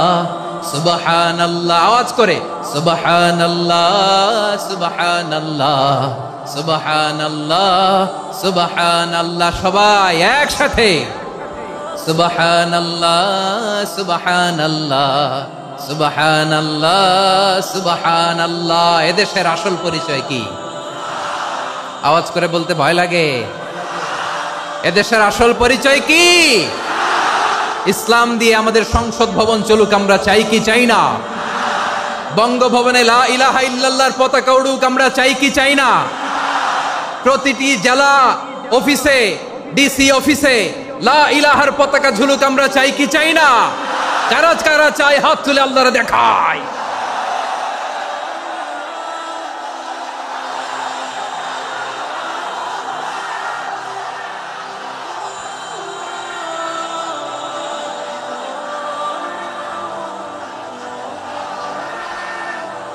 মাশাআল্লাহ, মাশাআল্লাহ, মাশাআল্লাহ, মাশাআল্লাহ। যশোর, আওয়াজ করে বলো, ভালো মানুষ না খারাপ মানুষ? বুঝে বলছো তো? মানুষ ভালো হলে যে কত ভালো। এই মানুষকে যত্ন নিলে, মানুষকে মানুষ বানালে যে সে কি হতে পারে শুনবা? হ্যাঁ, নাকি মোনাজাত দিয়ে দিব? শুনবা? তাহলে থামতে হবে। থামো, আমি যখন বলবো থামো থামো, তাকবীরের সময় দিলে তাকবীর। থামো থামো। মানুষকে যত্ন নিলে, এই এদিকে এদিকে, ড্রোন নামায় ফেল। হয়েছে, ড্রোনের ফুটেজ হয়ে গেছে, এবার ড্রোন নামায় ফেল। আমার দিকে তাকাও। মানুষকে, তোমরা এদিক সেদিক তাকালে তো গুরুত্বপূর্ণ পয়েন্ট মিস হয়ে যাবে। এদিকে এদিকে, হ্যাঁ ঠিক আছে। মানুষকে যত্ন নিলে মানুষের মধ্যে যারা কি পটেনশিয়াল রেখেছে। আমি জাপানের দুইটা উদাহরণ দেই। জাপানের, এই এই এভাবে এভাবে হবে, হয় বসো নয় পেছনে, কথা নাই, কথা তো বলাই যাবে না, হারাম কথা বলা। আজকে একেবারে চুপ, আজকের জন্য হারাম করে দিছে আমি, এই কিছু সময়ের জন্য একেবারে নিষিদ্ধ। জাপানের দুইটা উদাহরণ দেই, খেয়াল করে একটু শুনেন, বুঝবেন। আল্লাহ, 2022 সালে জাপানের সাথে জার্মানির খেলা, ফিফা ওয়ার্ল্ড কাপ 2022। এক পক্ষে জাপান, আরেক পক্ষে কোন দেশ? কথা শুনে নাই। এক পক্ষে কোন দেশ, আরেক পক্ষে সবাই। এক পক্ষে, আরেক পক্ষে। ওই খেলায় জিতেছিল জাপান, জিতেছিল 22 সালের এই ফিফা ওয়ার্ল্ড কাপে। জাপান ফুটবল খেলায় জিতে, as a part of their celebration, তারা খেলার পরে পুরো স্টেডিয়ামটারে ক্লিন করে। The fan base of Japan, লক্ষ লক্ষ মানুষ খেলা দেখতে যায়, তো এত ডাস্টবিনও তো নাই। তো যারা ডাস্টবিনে জায়গা পায় নাই, তারা এই যে চকলেটের প্যাকেট, পানির বোতল, চিপসের প্যাকেট তারা এদিকে সেদিকে রেখে দিয়েছে। জাপানের ভক্তরা, জাপানের ফলোয়াররা, as a part of their celebration, তারা খেলার পরে পুরো স্টেডিয়ামের সব ময়লা আবর্জনা ক্লিন করে তারপরে বিদায় নিয়েছে। তাদেরকে কি ক্লিন করার দায়িত্ব দেওয়া হয়েছিল? এই যশোর, জাপানের যে ছেলেরা খেলা দেখতে গেছিল, ওদেরকে কি ক্লিন করার দায়িত্ব দিছিল? তারা কি স্টেডিয়ামের পরিচ্ছন্নতা কর্মী? তাদের আকল, তাদের সিক্স সেন্স তাদেরকে বলেছে। ছোটবেলা থেকে জাপান গভর্নমেন্ট ওদেরকে এত পরিচ্ছন্নতা শেখায়, ক্লিনলিনেস অ্যাওয়ারনেস ক্যাম্পেইন করায়। ক্লাসে আমি দেখেছি, ক্লাসে নিজের বেঞ্চ নিজে মুছে, ক্লাসের মাঝখানে একটা সময় দেয়, নিজের টেবিল নিজে মুছে, নিজের ক্লাসরুমটা নিজে পরিষ্কার করে। রাস্তাঘাটে একটা ধুলা নাই, ময়লা নাই, একটা টিস্যু নাই। খেলার পরে গোটা বিশ্বকে তাক লাগিয়ে দিয়েছে। জাপানের ফ্যানরা সবার রেখে যাওয়া গার্বেজ, টিস্যু, বোতল পরিষ্কার করে তারপরে স্টেডিয়াম থেকে বিদায় নিয়েছে। আমরা কেন এমন হইতে পারলাম না? আমরা কেন এমন হইতে পারলাম না? জাপানের যারা এগুলো করছে, ওদের 3টা করে চোখ না? চোখ তো 3টা, জাপানো লাগো, জাপানো লাগো। হাত তো 4টা, কান তো 6টা। হ্যাঁ, নাকি আমার মতো 2 হাত 2 কানওয়ালা মানুষ? চোখে দেখলে ওটা মানুষ না। চিন্তা করছেন? তার মানে জাপানিজদেরকে যে গ্রুমিং করে শিখানোর মাধ্যমে পরিচ্ছন্ন বানানো গেছে। ওরা যেমনি মানুষ, আমরাও মানুষ। আমাদের সন্তানদেরকে শেখালে তারাও পারবে। পারবে কিনা? 2 নম্বর উদাহরণ বলি। চট্টগ্রাম ফেনীতে যারা গিয়েছেন, মেঘনা গোমতী ব্রিজ প্রকল্প নাম শুনছেন? মেঘনা একটা ব্রিজ পার হওয়া লাগে। এই মেঘনা গোমতী, এখানে 3টা ব্রিজ, কাঁচপুর সহ এই 3টা ব্রিজের নির্মাণ কাজ, রেনোভেশনের কাজ দেয়া হয়েছিল জাপানের একটা কোম্পানিকে। কাকে? জাপানের কোম্পানি। নির্মাণ শেষে 738 কোটি টাকা বেঁচে গেছিল, এটা গভর্নমেন্টের হাতে দিয়ে তারা বিদায় নিয়েছে। কত টাকা? 738 কোটি টাকা। যত প্রাক্কলিত ব্যয় নির্ধারণ করা হয়েছে, সব টাকা সরকার, তৎকালীন সরকার, 2019-এর সরকার কারা ছিল তো জানেন? এই 2019-এর সরকার তাদেরকে দিয়েছে। তারা রিনোভেশন নির্মাণ শেষে 738 কোটি টাকা অতিরিক্ত বেঁচে গেছিল, এটা আবার গভর্নমেন্টের হাতে বুঝাই দিয়ে তারা বিদায় নিচ্ছে। আমরা কেন এমন হইতে পারলাম না? জাপানের ওরাও মানুষ, আমরাও মানুষ। তার মানে মানুষে মানুষে পার্থক্য আছে না নাই? আচ্ছা, জাপানের 2টা উদাহরণ দিলাম, এবার আমার দেশের 2টা উদাহরণ দিব না? বাংলাদেশের দুটা উদাহরণ দেয়। 1 নম্বর উদাহরণ, গত সপ্তাহে আপনারা জানেন কক্সবাজার আমার একটা প্রোগ্রাম ছিল, তো হেলিকপ্টারে গিয়েছিলাম। ফেনী জেলা যখন পার হচ্ছি আমি দেখলাম 3টা উইন্ডমিল ছিলেন তো, বিশাল পিলার, 3টা-4টা পাখা থাকে, বায়ু বিদ্যুৎ কেন্দ্র, বাংলাদেশের প্রথম বায়ু বিদ্যুৎ কেন্দ্র এটা, মুহুরী প্রজেক্ট বলে ওটা সম্ভবত, মুহুরী প্রজেক্ট। তো সাগরের বাতাসের ঝাপটায় এটা ঘুরে এনার্জি হয়, ইলেকট্রিসিটি উৎপাদন হয়। তো আমি পাইলটকে বললাম, ভাই এগুলো থেকে কেমন ইলেকট্রিসিটি উৎপাদন হয়? কয় হুজুর একটুও হয় না, কিছুই হয় না। কিছুই হয় না মানে? বলে হুজুর বাংলাদেশে যত উইন্ডমিল আছে এটার পাখা একটাও ঘুরে না। আল্লাহ, বলেন কি? তাহলে এই যে কোটি কোটি টাকা ব্যয় করে যে উইন্ডমিল, কয় হুজুর ভিতরে ফিটফাট, উপরে ফিটফাট, ভিতরে সদরঘাট। তার মানে কোটি কোটি টাকা দিয়ে এই উইন্ডমিল বানায়, এখানে কিছু নাই। দুর্নীতির আড্ডাখানা, আখড়াখানা বাংলাদেশ, ঠিক কিনা বলেন? আয়রে, জাপানিজরাও মানুষ, আমরাও মানুষ। আমার এক নিকটাত্মীয় সরকারি চাকরিজীবী, উনি আমাকে বললেন, বাংলাদেশের আরেকটা উদাহরণ দেখি, উনি আমাকে বললেন যে প্রতি বছর আমাদের অফিসের ফার্নিচার চেঞ্জ করে। আমি বললাম প্রতি বছর ফার্নিচার চেঞ্জ করে কেন?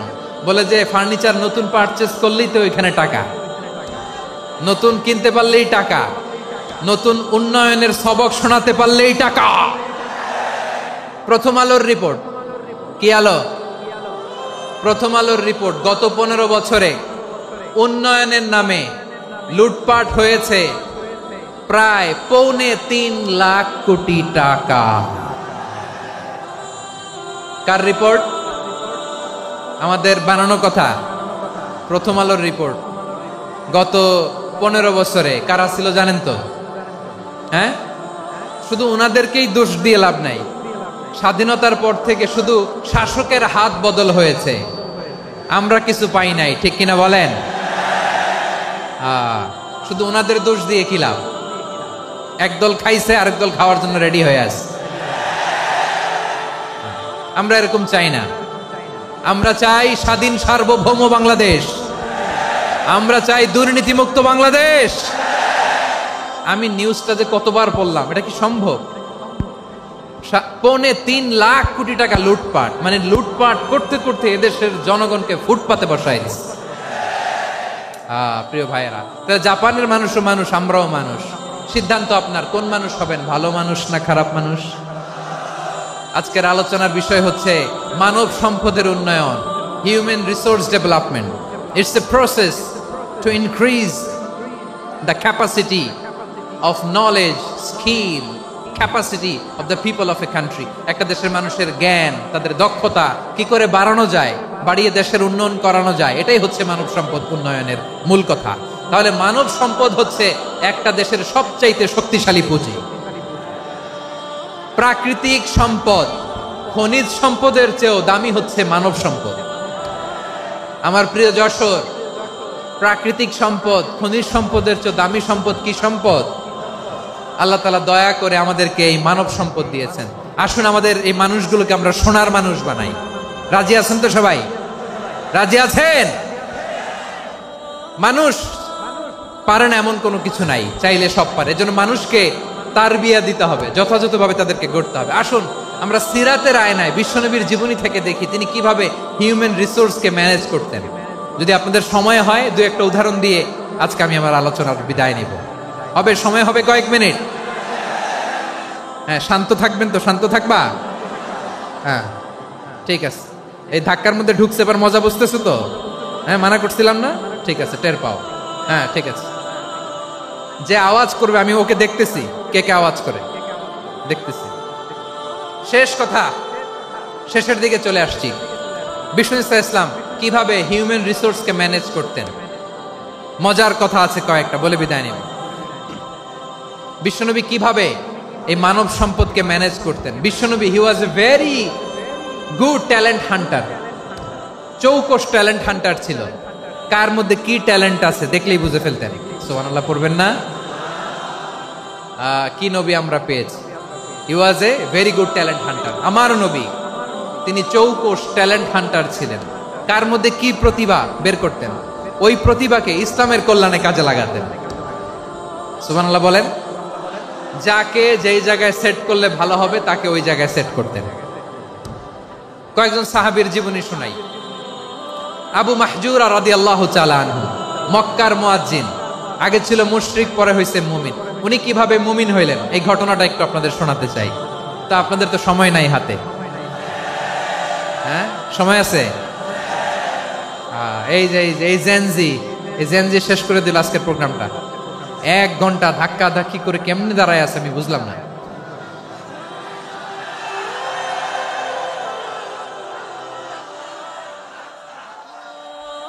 না না তাকবির না, চুপ করতে হবে।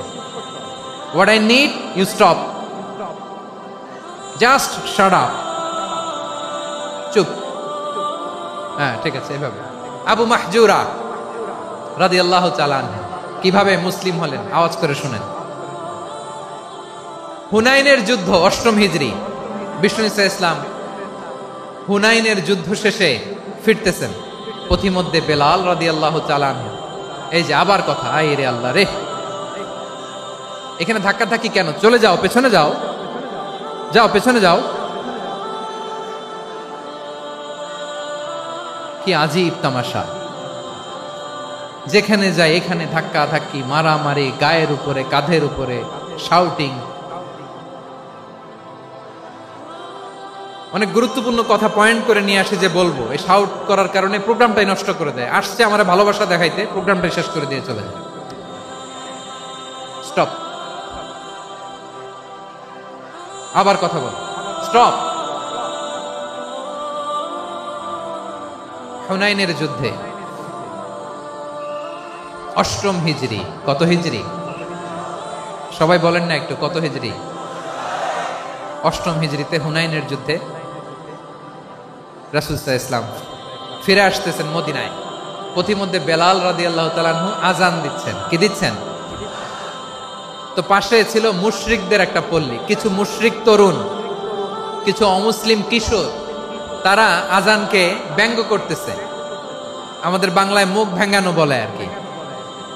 বেলাল রাদিয়াল্লাহু তাআলা আনহু আজান দিচ্ছেন, ওই বাচ্চাগুলো মুশরিক, তো ওরা আজানকে ব্যঙ্গ করতেছে, বিকৃতি করে ওরাও আজান দিচ্ছে। উদ্দেশ্য হচ্ছে আজানকে নিয়ে ঠাট্টা করা। উদ্দেশ্য কি?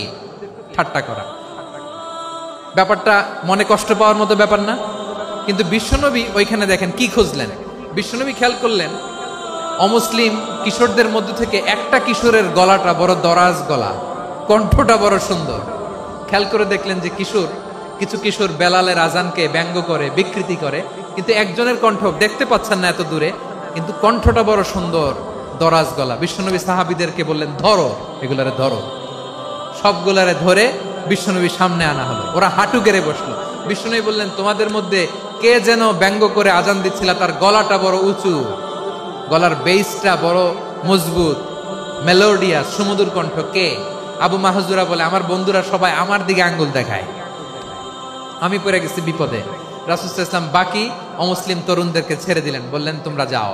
এবার আবু মাহজুরারে পাইছে। আবু মাহজুরার চুলের মধ্যে হাত দিলেন বিশ্বনবী, মাথায় হাত দিয়ে বললেন, এবার আজান দাও দেখি। আবু মাহজুরা বলে, আমি তো আজান দিতে জানি না, কারণ আমি তো বেলালেরটা শুইনা দিছি, আমার তো মুখস্থ নাই, আমি তো আজান দিতে জানি না। বিশ্বনবী বললেন, জানো না? তাহলে আসো, আমি তোমারে শিখাই দেই। সুবহানাল্লাহ পড়েন। আবু মাহজুরা হাঁটু গেড়ে বসে, বিশ্বনবীর মোবারক হাত আবু মাহজুরার চুলের মধ্যে। বিশ্বনবী আজানের মুআল্লিম আবু মাহজুরাকে বলতেছে, ঠিক আছে তোমারে শিখাই দিচ্ছি, আমি যা যা বলবো আমার সাথে সাথে বলো, পারবা? আবু মাহজুরা বলে, পারবো। বিশ্বনবী আজান দিচ্ছেন মাথায় হাত দিয়ে, আল্লাহু আকবার, আল্লাহু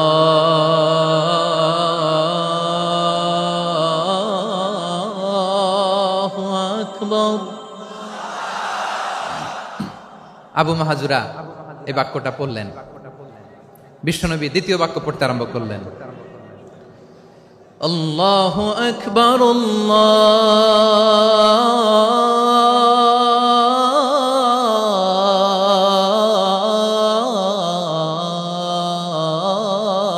আল্লাহু আকবার।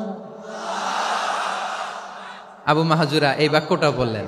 বিশ্বনবী আবু মাহজুরার মাথার মধ্যে হাত দিয়ে তৃতীয় বাক্য বললেন, আশহাদু আল্লা ইলাহা ইল্লাল্লাহ।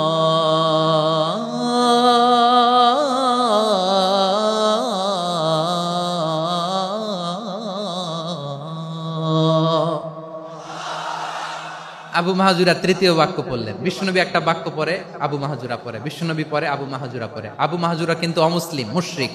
আবু মাহাজুরা বলে, এক একটা বাক্য পড়ি আমার কলিজাটা গলে ঠান্ডা হয়ে যায়। এতদিন মোহাম্মদকে গালি দিতাম, এখন মোহাম্মদ আমার মাথায় যখন হাত রাখছে আমার সারা শরীর ঠান্ডা হয়ে গেছে। বিশ্বনবী আজান শেখাচ্ছেন, একটা একটা বাক্য পড়ে আবু মাহাজুরাও পড়ে, বিশ্বনবী পড়ে আবু মাহাজুরাও পড়ে। পুরো বাক্যগুলো যখন শেষ, আজান শেষ, আবু মাহাজুরাও যখন পুরো আজান পড়লেন, আবু মাহাজুরা বললেন, এতদিন মোহাম্মদের চেহারা দেখলে আমার ঘৃণা লাগতো, আজ থেকে মোহাম্মদের চেহারার চেয়ে প্রিয় চেহারা আমার কাছে নাই। আবু মাহাজুরা বললেন, ও মুহাম্মদ, আজানের বাক্য তো আপনি আমারে শেখালেন, এখানেই শেষ করবেন না, আপনি আমারে পড়ায় দেন লা ইলাহা ইল্লাল্লাহু মুহাম্মাদুর রাসূলুল্লাহ সাল্লাল্লাহু আলাইহি ওয়াসাল্লাম। বিশ্বনবীর সাথে দাঁড়িয়ে উনি শাহাদা পড়ে মুসলমান হয়ে গেলেন। এবার আবু মাহাজুরা বলে, ইয়া রাসূলুল্লাহ, ইয়া হাবিবাল্লাহ, আমি মুমিন হয়েছি, মুসলমান হয়েছি, আপনার কাছ থেকে আজান শিখার সৌভাগ্য আমি লাভ করেছি। নবী আমার কণ্ঠের বড় তারিফ করেছেন, আপনি আমার আজানকে আপনি পছন্দ করেছেন। একটা জিনিস আপনার কাছে চাই, আপনি আমাকে মক্কার মসজিদুল হারামের মুয়াজ্জিন হিসেবে অ্যাপয়েন্ট করে দেন। বিষ্ণু ইসলাম বললেন, যাও আবু মাহজুরা, আমি তোমাকে পৃথিবীর শ্রেষ্ঠতম মসজিদ মক্কার মসজিদুল হারামের মুয়াজ্জিন হিসেবে অ্যাপয়েন্ট করে দিল। দেখছেন কিভাবে ট্যালেন্ট হান্টিং করতে হয়, কিভাবে হিউম্যান রিসোর্স মানব সম্পদকে ব্যবহার করতে হয়। আসছিল আজানকে ভেঙাইতে, আসছিল কেন? আজানকে ব্যঙ্গ করার জন্য, বিকৃত করার জন্য। আজানকে বিকৃত করতে যে ইসলামের সবচেয়ে শ্রেষ্ঠ মসজিদের মুয়াজ্জিন হয়ে গেল। পড়েন সুবহানাল্লাহ। হযরত আবু মাহজুরা রাদিয়াল্লাহু তাআলা আনহু ওনার এই সুললিত কণ্ঠ ব্যবহার করে মসজিদুল হারামে এত সুন্দর করে আল্লাহু আকবার বলে আজান দিতেন। মানুষগুলোর, মুসল্লিগুলোর, মক্কাবাসীর হৃদয়কে তিনি বিগলিত করে দিতেন, মানুষের হৃদয়কে ঠান্ডা হয়ে যেত। শুধু এখানেই শেষ না আমার যশোরের ভাইয়েরা। বিশ্বনবী যখন সাইয়েদনা আবু মাহজুরা রাদিয়াল্লাহু তাআলা আনহুকে আজান শিখাচ্ছিলেন, বলেন তো বিশ্বনবীর হাতটা কোথায় ছিল? আবু মাহজুরার মাথার সামনে, এই চুলের উপরে ছিল। আবু মাহজুরা ওই স্মৃতিটাকে ধারণ করবার জন্য, ওই স্মৃতিকে বহন করার জন্য বিশ্বনবীর মোবারক হাত আবু মাহজুরার কপালের চুলের যেই জায়গায় লেগেছে, মৃত্যুর আগের দিন পর্যন্ত আবু মাহজুরা মাথার ওই চুলে কোনোদিন ছুরি আর কামার লাগায় নাই, সেখানে কেচি লাগায় নাই, চুলের মধ্যে খুর লাগায় নাই। আবু মাহজুরা ডান দিকের চুল কাটতো, বাম দিকের চুল কাটতো, পেছনের চুল কাটতো, সামনের চুল কাটতো না। আবু মাহজুরা রাদিয়াল্লাহু তাআলা আনহুর সামনের চুলগুলো বড় হতে হতে যখন এত বড় হয়ে যায়, তিনি চুলগুলো পেঁচিয়ে মাথার মধ্যে রাখতেন, তারপরে তিনি পাগড়ি পরতেন। সবাই জিজ্ঞেস করতো, আবু মাহজুরা, এটা আবার কেমন স্টাইল? দেখতে তোমারে কি বিদঘুটে লাগে? কেমন অড লাগে, কেমন খারাপ দেখা যায়। মক্কায় এমন কোন মানুষ তো দেখি নাই, ডানে চুল কাটে, বায়ে চুল কাটে, পেছনে চুল কাটে, সামনে কাটে না। ওরে আবু মাহজুরা, কেমন দেখা যায় তোমারে? তুমি সামনের চুল কাটো না কেন? আবু মাহজুরা বলে, আমি হাঁটু গেড়ে পেয়ারা নবীর সামনে বসেছিলাম, আমার এই মাথার চুলের মধ্যে মুবারক হাত লাগিয়ে বিশ্বনবী নিজে আমাকে আজানের প্রতিটা বাক্য শিক্ষা দিয়েছেন। বিশ্বনবীর মোবারক হাত, পবিত্র হাত আমার মাথার চুলের যেই জায়গায় লেগেছে, আমি চাই ওই চুলগুলা নিয়ে আমি আমার কবরের ভিতরে যাব। সাইয়েদনা আবু মাহজুরা রাদিয়াল্লাহু তাআলা আনহু ইন্তেকালের আগের পর্যন্ত মাথার সামনের চুলগুলা কাটে নাই। মাথার সামনের চুল তিনি কাটেন নাই। সুবহানাল্লাহ বিহামদি। কেমন ভালোবাসতেন বিশ্বনবী সাহাবীদেরকে, সাহাবারা কেমন ভালোবাসতেন বিশ্বনবীকে। সামনের চুলগুলো বড় হতে হতে এত বড় ছিল, পেঁচিয়ে রেখে পাগড়ি পরতেন, কাটতেন না। নবীর হাত লেগেছিল। সুবহানাল্লাহ পড়েন। তাহলে what is the lesson? Moral of the story কি? মোরাল অফ দ্য স্টোরি হচ্ছে, আসছিল আজানকে ব্যঙ্গ করার জন্য, বিকৃত করার জন্য, হয়ে গেল মসজিদুল হারামের মুয়াজ্জিন। দেখেন বিশ্বনবী একটা খারাপ সিচুয়েশনের মধ্যে থেকে কি ভালো জিনিস বের করে আনলেন। আমি যে শুরুতে বলেছি কিভাবে তিনি হিউম্যান রিসোর্সকে ডেভেলপ করেছেন, ম্যানেজ করেছেন। তিনি যে চৌকস ট্যালেন্ট হান্টার ছিল, দেখেন সবার মধ্যে থেকে এর বাছাই করে মুয়াজ্জিন বানাই দিয়েছেন। সুবহানাল্লাহ পড়েন। তার মানে এই না সবাইরে ধরে ধরে উনি মুয়াজ্জিন বানাইছেন। যার যেই ট্যালেন্ট আছে তাকে ওই কাজে অ্যাসাইন করেছেন। যার যেই প্রতিভা আছে তার প্রতিভাকে ইসলামের কাজে লাগিয়েছেন। সুবহানাল্লাহ পড়েন। যায়েদ বিন সাবিত রাদিয়াল্লাহু তাআলা আনহু নাম শুনেছেন? যশোর কথা বেরোয় না। যদি জিজ্ঞাসা সালমান খানের নাম শুনছেন, সবাই হাত তুলবে, জি হুজুর শুনছি, মানে সব দেখা শেষ। সালমান খান, আমির খান, অমুক খান, সব খান মুখস্থ, কিন্তু যায়েদ বিন সাবিতের নাম মুখস্থ নাই মুসলমানদের। যেই সাহাবী মাথার সামনের চুল কাটে নাই, মসজিদুল হারামের মুয়াজ্জিন বানাইছেন বিশ্বনবী, সাহাবীর নাম কি? খায়া ফেলাইছে, স্লোগানের সাথে খায়া ফেলাইছে। আবু মাহজুরা। কি নাম? আবু মাহজুরা আল জুমাহি রাদিয়াল্লাহু তাআলা আনহু। এই নামটা আজকে নিয়ে যাইতে হবে যশোর। আবু মাহজুরা রাদিয়াল্লাহু তাআলা আনহু। 2 নম্বরে বলছিলাম যায়েদ বিন সাবিত রাদিয়াল্লাহু তাআলা আনহু। বিশ্বনবী দেখলেন মদিনার এই আনসারী সাহাবী হাইলি ট্যালেন্টেড, ইন্টেলেকচুয়াল, মেরিটোরিয়াস, জ্ঞানের প্রতি তার আকর্ষণ, মারাত্মক আকর্ষণ। বিশ্বনবী তাকে দায়িত্ব দিলেন, কোরআন যা নাজিল হয় তুমি লিখো, কাতিবুল ওহী বানায় দিলেন। সুবহানাল্লাহ। যায়েদ বিন সাবিতরে আবার আজান শিখান নাই, কারণ তার মধ্যে বিশ্বনবী প্রতিভা দেখেছেন, একাডেমিক প্রতিভা। বিশ্বনবীর একাডেমিক প্রজেক্টগুলো তিনি হ্যান্ডেল করতেন। যায়েদ বিন সাবিত ছিল বিশ্বনবীর ব্যক্তিগত সচিব। কি ছিল? ব্যক্তিগত সচিব। বুঝেন নাই? বিশ্বনবীর ব্যক্তিগত সচিব এবং দোভাষী। ইহুদিরা কিছু লিখে দিলে এটার অর্থ বিশ্বনবীরে বুঝায় দিতেন, আবার ইহুদিদের কাছে কিছু লিখতে হলে তিনি লিখে দিতেন। বিশ্বনবী একদিন বললেন, ইন্নী ওয়াল্লাহি মা আমানু ইয়াহুদা আলা কিতাব। ইহুদিরা যে চিঠি পাঠায় অর্থ তো বুঝি না, আরেক ইহুদি আইনে অর্থ করা লাগে। আবার ইহুদিদের কাছে কিছু লিখে পাঠাইতে চাইলে আমরা তো লিখতে পারি না, ইহুদিরে দিয়ে লেখা লাগে। ওরা যে পয়রা শোনায় লিখে দেয়, আমি ওদের বিশ্বাস করি না। আমার নিজের একজন লোক দরকার। বিশ্বনবী এই যায়েদ বিন সাবিতকে চুজ করলেন ল্যাঙ্গুয়েজের জন্য। উনি বললেন, যায়েদ তোমার সফট স্কিলকে ডেভেলপ করতে হবে, তুমি হিব্রু ল্যাঙ্গুয়েজ শিখে ফেলো। যায়েদ বিন সাবিত বলল, বিশ্বনবীর মোটিভেশন আর ইন্সপিরেশন পেয়ে আমি 15 দিনে ইহুদিদের এই হিব্রু ল্যাঙ্গুয়েজ শিখে ফেললাম। শুধু শিখে ফেললাম না, হাত্তা হাদিকতু, even I became master in the language. এই ভাষা আমি পারদর্শী হয়ে গেলাম। এরপরে ইহুদিরা চিঠি লিখে পাঠালে আর কোনো ইহুদি ডাকা লাগতো না, আমি নবীর এটার অর্থ শুনে পরে বুঝায় দিতাম। আবার ইহুদিদের কাছে চিঠি লেখা লাগলে আমি যায়েদ বিন সাবিত চিঠি লিখে দিতাম। সুবহানাল্লাহ। দেখেন এত সাহাবীর মধ্যে থেকে বিশ্বনবীর একাডেমিক প্রজেক্ট, ব্যক্তিগত সচিব, দোভাষী হিসেবে তিনি যায়েদ বিন সাবিতের মতো তরুণকে নির্বাচিত করেছেন। কেমন ট্যালেন্ট হান্টার ছিল আমার নবী। সুবহানাল্লাহ পড়বেন না? বিশ্বনবীর ইন্তেকালের পরে সাইয়েদনা আবু বকর রাদিয়াল্লাহু তাআলা আনহু যখন খলিফা হয়ে আসলেন, কোরআনকে সংকলনের দায়িত্ব দেয়া লাগবে, কোন সাহাবীকে দিবেন? সব সাহাবারা মিলে পরামর্শ করলেন। সাইয়েদনা আবু বকর, ওমর সবাই মিলে এই বিশাল কোরআন সংকলনের গুরু দায়িত্ব বিশ্বনবীর ব্যক্তিগত সচিব, বিশ্বনবীর দোভাষী, বিশ্বনবীর সিলেক্ট করাই লোক যায়েদ ইবনে সাবিত রাদিয়াল্লাহু তাআলা আনহুকে দিয়েছে। কোরআনের কপি তো আজকে এখানে রাখে নাই। এই যে আজকের যে কোরআন পড়েন, এটা আগে এরকম ছিল না। কোরআন নাজিল হলে সাহাবারা চামড়ার, ওটের চামড়ায় লিখে ফেলতো, ওটের চ্যাপ্টা হাড্ডির মধ্যে লিখে ফেলতো, গাছের গুড়ির মধ্যে লিখে ফেলতো। বিভিন্ন জনের কাছে ছড়ানো ছিটানো ছিল। আবু বকর রাদিয়াল্লাহু তাআলা আনহু একসাথে করলেন, পরবর্তীতে উসমান রাদিয়াল্লাহু তাআলা আনহু একসাথে করলেন। 114 সূরার এখন এই মুসহাফ, এই কম্পাইলেশন, এই কপি আমরা পেয়েছি, যার হিউজ কন্ট্রিবিউশন ছিল। এই পুরো কোরআন কম্পাইলেশনের প্রজেক্ট ম্যানেজার ছিল যায়েদ বিন সাবিত রাদিয়াল্লাহু তাআলা। কোরআন কম্পাইলেশনের প্রজেক্ট ম্যানেজার। দেখেন উনারে মাথায় হাত দিয়ে আজান শিখায় নাই। সুবহানাল্লাহ কইবেন না?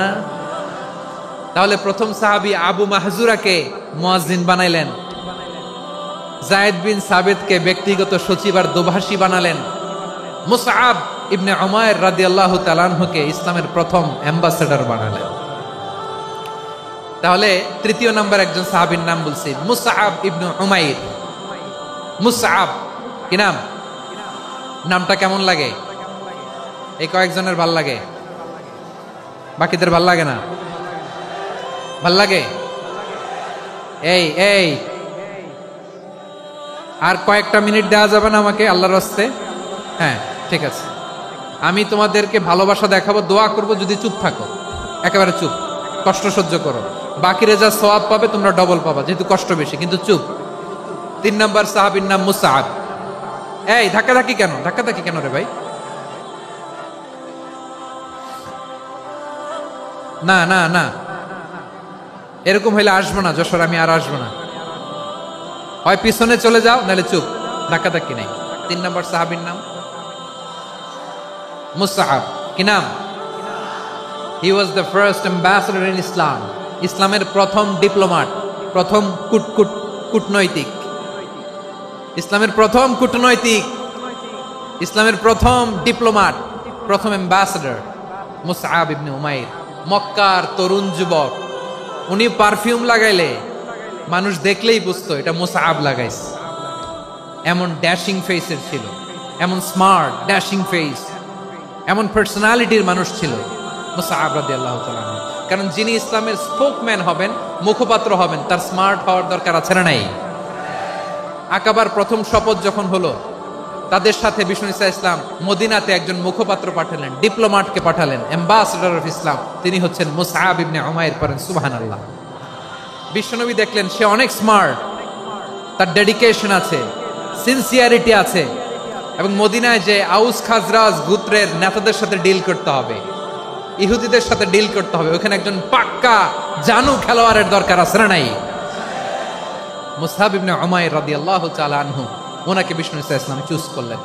এবং বিষ্ণু ঈসা ইসলামের এই চুজিংটা, এই সিলেকশনটা এত সুন্দর ছিল, তিনি মদিনাতে যে বিশ্বনবী আসার আগেই মদিনার জমিনকে তিনি উর্বর করে ফেলছেন।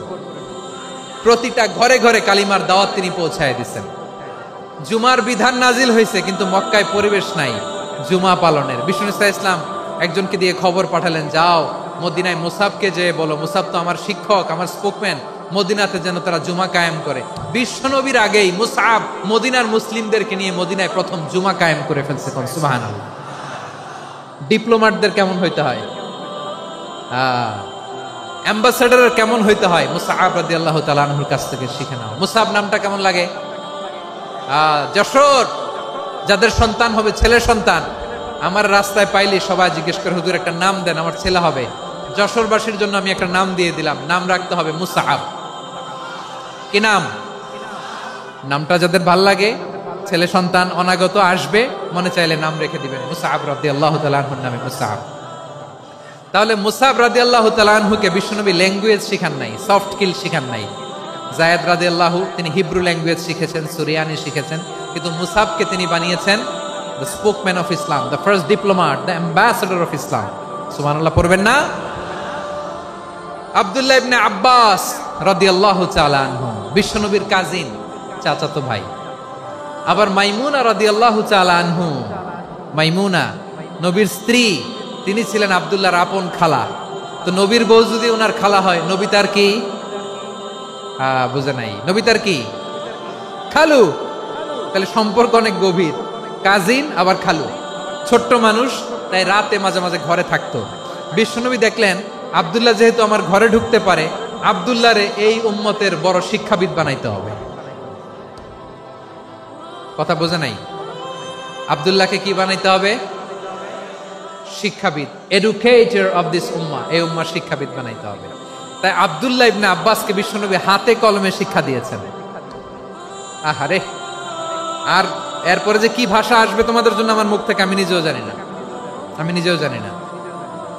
1 ঘন্টা যাবত ধাক্কা ধাক্কি মারামারি। তো আসতে বলছে কে তোমাকে? পেছনে চলে যাও, জায়গা না পেলে। পুরো প্রোগ্রামটাই নষ্ট করে দিল।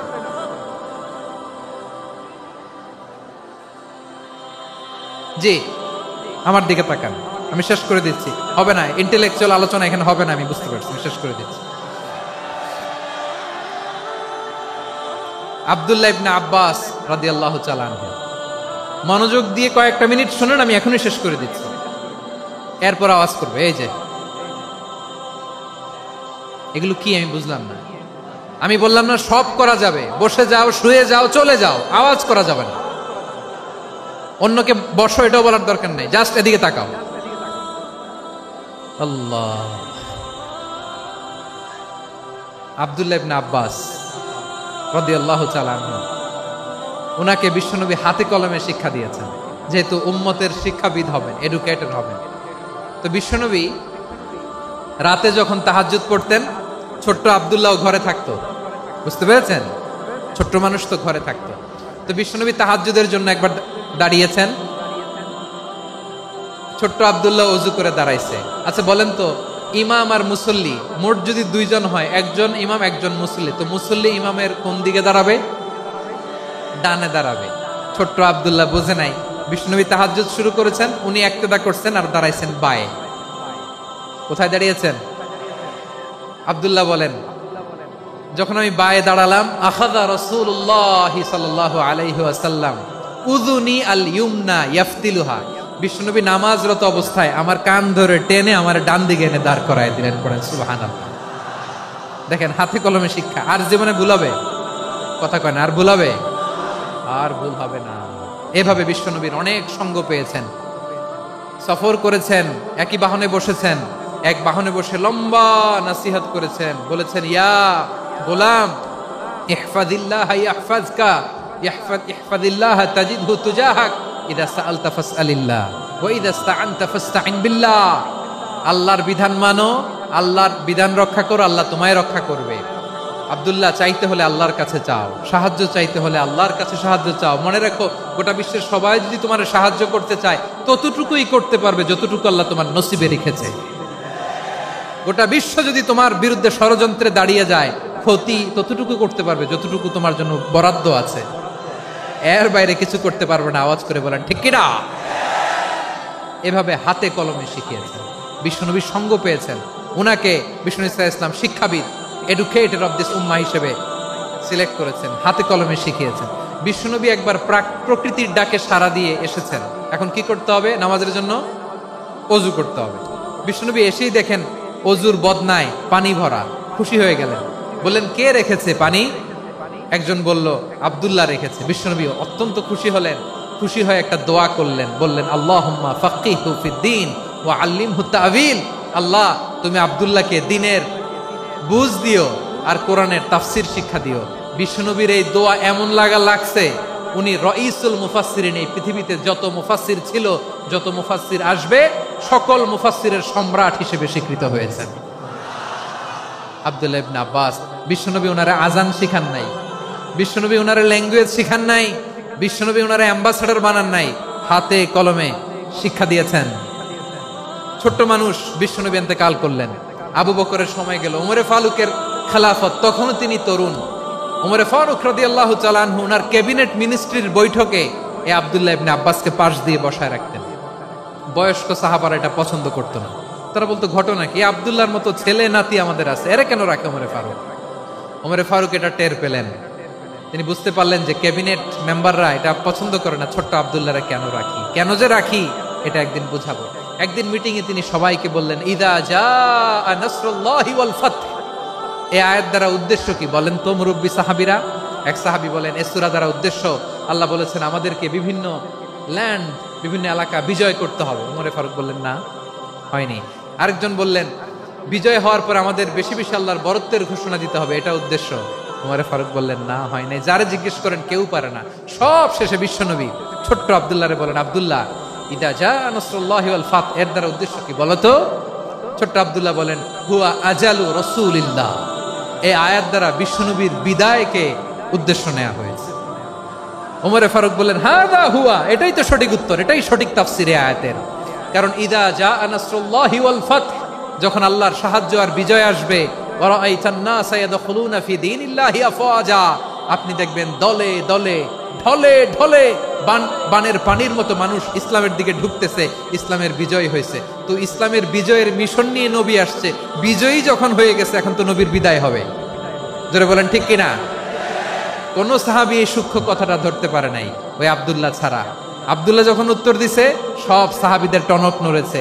এরপর থেকে কোনো ক্যাবিনেট মিটিং এ আর কোনো সাহাবারা কোনো প্রশ্ন করে নাই, আওয়াজ করে পড়েন সুবহানাল্লাহ। বিশ্বনবী আব্দুল্লাহ ইবনে আব্বাসকে দ্য এডুকেটর অফ দ্য উম্মাহ, উম্মার শিক্ষাবিদ হিসেবে গ্রহণ করেছেন। আওয়াজ করে পড়তে হবে আল্লাহু আকবার। সাহাবীদের নামগুলো মনে থাকবে? 1 নম্বরে আবু মাহজুরা, মুয়াজ্জিন বানাইছেন। যায়েদ ইবনে সাবিত, দোভাষী, ট্রান্সলেটর অফ প্রফেট, এবং তিনি ছিলেন বিশ্বনবীর ব্যক্তিগত সচিব। Musab ibn Umair, the first ambassador and diplomat of Islam. Abdullah ibn Abbas, এই উম্মার সবচেয়ে বড় এডুকেটর, শিক্ষাবিদ। আরেকজন ছিল আব্দুল্লাহ ইবনে মাসউদ রাদিয়াল্লাহু তাআলা। 2 আব্দুল্লাহ, আব্বাস গেল, আরেকজন হচ্ছে মাসউদ।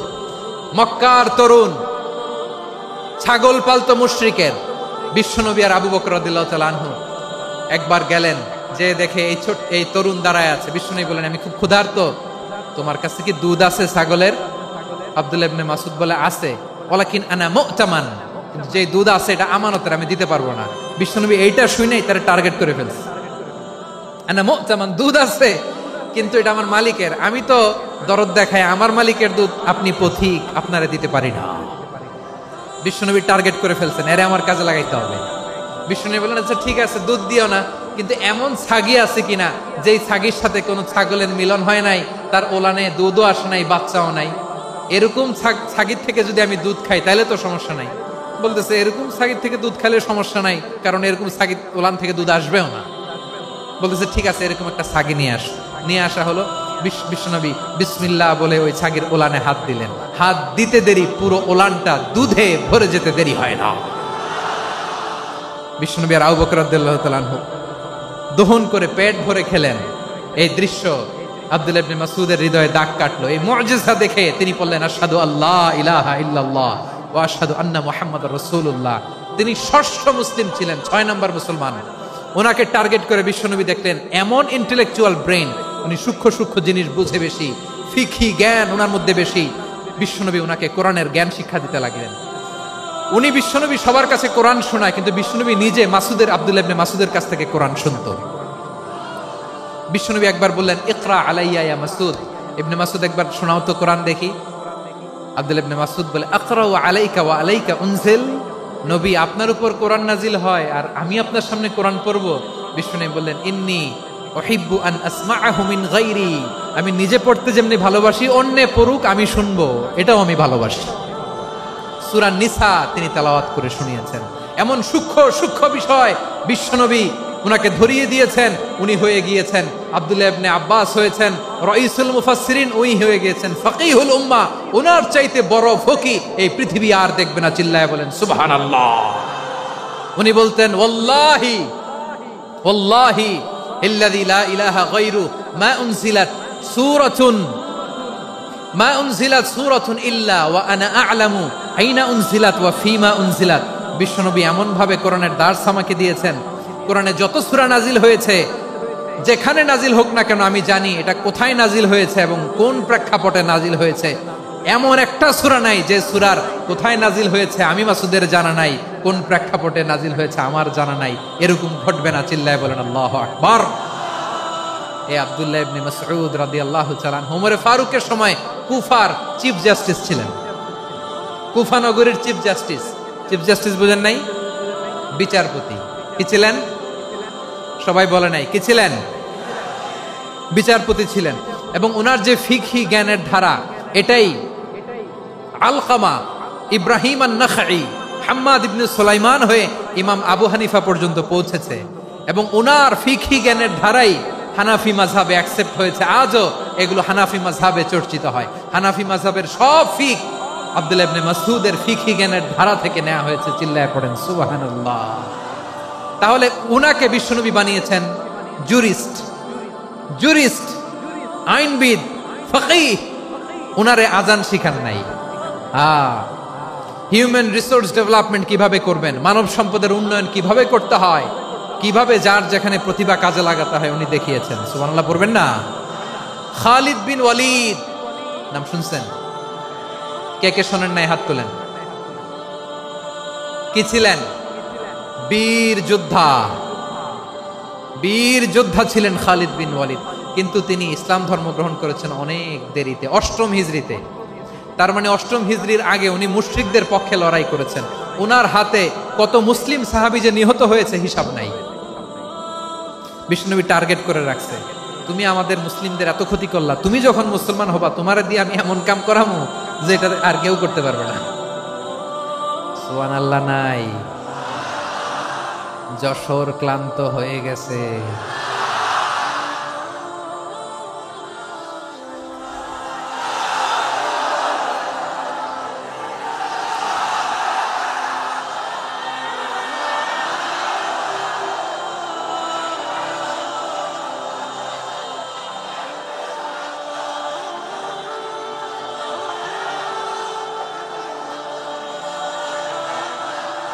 মাশাআল্লাহ, বসুন বসুন বসুন। খালিদ বিন ওয়ালিদ রাদিয়াল্লাহু তাআলা আনহু 8ম হিজরিতে মুসলিম হয়েছেন, মক্কা বিজয়ের আগে। তো মক্কা বিজয়ের আগে যখন মুসলিম হয়েছেন, এর আগে কি করছেন? কাফিরদের সাথে যুদ্ধ করেছেন। উনি উহুদের যুদ্ধে মুসলমানদের যে পরাজয় ভাব, কঠিন পরিস্থিতির মুখোমুখি উনার কারণে পিছন থেকে এমন আতর্কিত আক্রমণ করেছেন, মুসলমানদেরকে কচুকাটা করেছেন। 8ম হিজরিতে আল্লাহ তাআলা হেদায়েতের নূর দিয়ে ওনার হৃদয়টাকে উজালা করে দিলেন। লা ইলাহা এটা এমন বাণী যার হৃদয়ে একবার টাচ খাবে, এইটা থেকে সে আর পালিয়ে বেড়াতে পারে। ঝিনুকের ভেতর লুকিয়ে থাকে যেমন মতি, ঝিনুকের ভেতর লুকিয়ে থাকে যেমন মতি, কলমা শাহাদাতে আছে আল্লাহর জ্যোতি, কলমা শাহাদাতে আছে আল্লাহর জ্যোতি। ঠিক কিনা বলেন? মক্কা বিজয়ের আগে মুসলিম হলেন, হওয়ার পরেই বিশ্বনবীর টার্গেট ফুলফিল হলো। ওই যে টার্গেট করে রেখেছেন আর দোয়া করেছেন, খালিদ বিন ওয়ালিদ যদি মুসলিম হয় তাকে আমি মিলিটারি চিফ বানাবো। ওনাকে আজান শিখান নাই, ওনারে কান ধইরা নামাজের এই মাথা থেকে ওই মাথা আনান নাই, ফিকহি কোরআনের সূক্ষ্ম তাফসীর ওনারে শিখান নাই, অ্যাম্বাসেডর বানান নাই। বিষ্ণু ইসলাম উনাকে সামরিক অভিযানে প্রেরণ করেছেন। সামরিক অভিযানে তিনি প্রেরণ করেছেন। উনার জীবদ্দশায় উনার নেতৃত্বে যতগুলো যুদ্ধ হয়েছে, একটা যুদ্ধেও তিনি পরাজয় বরণ করেন নাই। ওমরে ফারুকের সময়কালে তিনি চিফ অফ মুসলিম মিলিটারি, মানে মুসলিম সেনাপতি হয়েছেন। যশোর আওয়াজ করো, ঠিক কিনা বলো? সেনাপতি, মুসলিম সেনাপতি। তাহলে কিভাবে হিউম্যান রিসোর্স ব্যবহার করতে হয় গোটা বিশ্ব আমার নবীর কাছ থেকে শিখে নাও। খালিদ বিন ওয়ালিদ, ওনাকে বিশ্বনবী একটা উপাধি দিয়েছেন। উপাধিটা হচ্ছে সাইফুল্লাহিল মাসলুল, আল্লাহর নাঙ্গা তরবারি, আল্লাহর খোলা তরবারি, দ্য ওপেন সোর্ড অফ আল্লাহ। খালিদ বিন ওয়ালিদ মুসলিম সেনাপতি। হাসান বিন সাবেত নাম শুনছেন? দেখি উনি কি ছিল বলেন। রাসূলের সভা কবি, কালচারাল হিজিমনিকে ডিফিট করার জন্য। উনি ভালো অস্ত্র চালানো জানতেন না, ওই কাজে উনি যেতেন না। উনার ছিল কাব্য প্রতিভা। কাব্য প্রতিভা, কাফিররা কবিতা দিয়ে নবীকে গালি দিত। বিশ্বনবী বলতেন, ইয়া হাসান আজিব আন রাসূলিল্লাহ, তুমি নবীর হয়ে কাফেরদের এই কথাগুলোর জবাব দাও। বিশ্বনবীর একটা মিম্বার ছিল। বিশ্বনবীর মিম্বারের পাশাপাশি মসজিদে নববীতে এই হাসান বিন সাবেতের জন্য বিশ্বনবী একটা স্পেশাল মিম্বার বানিয়ে দিয়েছেন। এখান থেকে তুমি জবাব দাও। এবং বিশ্বনবী বলেছেন, আল্লাহুম্মা আইয়িদহু বিরূহিল কুদুস। আল্লাহ, হাসান আমার পক্ষে জবাব দেয়, তুমি জিব্রাইল মারফত তাকে সাহায্য পাঠাইয়া দিও। রাসূল সাল্লাল্লাহু আলাইহি ওয়াসাল্লামের সভা কবি, the poet of the prophet, নবীর কবি। উনি কবিতা দিয়ে, এমন উচ্চাঙ্গের ভাষায় কবিতা দিয়ে তিনি জবাব দিতেন, কাফিরদের গা শিহরে যেত, তাদের হৃদয়ে আগুন ধরে যেত। তাহলে এরকম কবিরও দরকার আছে না নাই? এখন যাকে আল্লাহ দিছে কাব্য প্রতিভা, এরা যদি আপনি যুদ্ধের ময়দানে পাঠান হবে? যারে দিছে সুরেলা গলা, এরা যদি অ্যাম্বাসেডর বানান হবে না। হাসান বিন সাবেত ছিলেন বিষ্ণু ইসলামের কবি। হুযায়ফা ইবনুল ইয়ামান বিশ্বনবীর গোয়েন্দা বিভাগের প্রধান।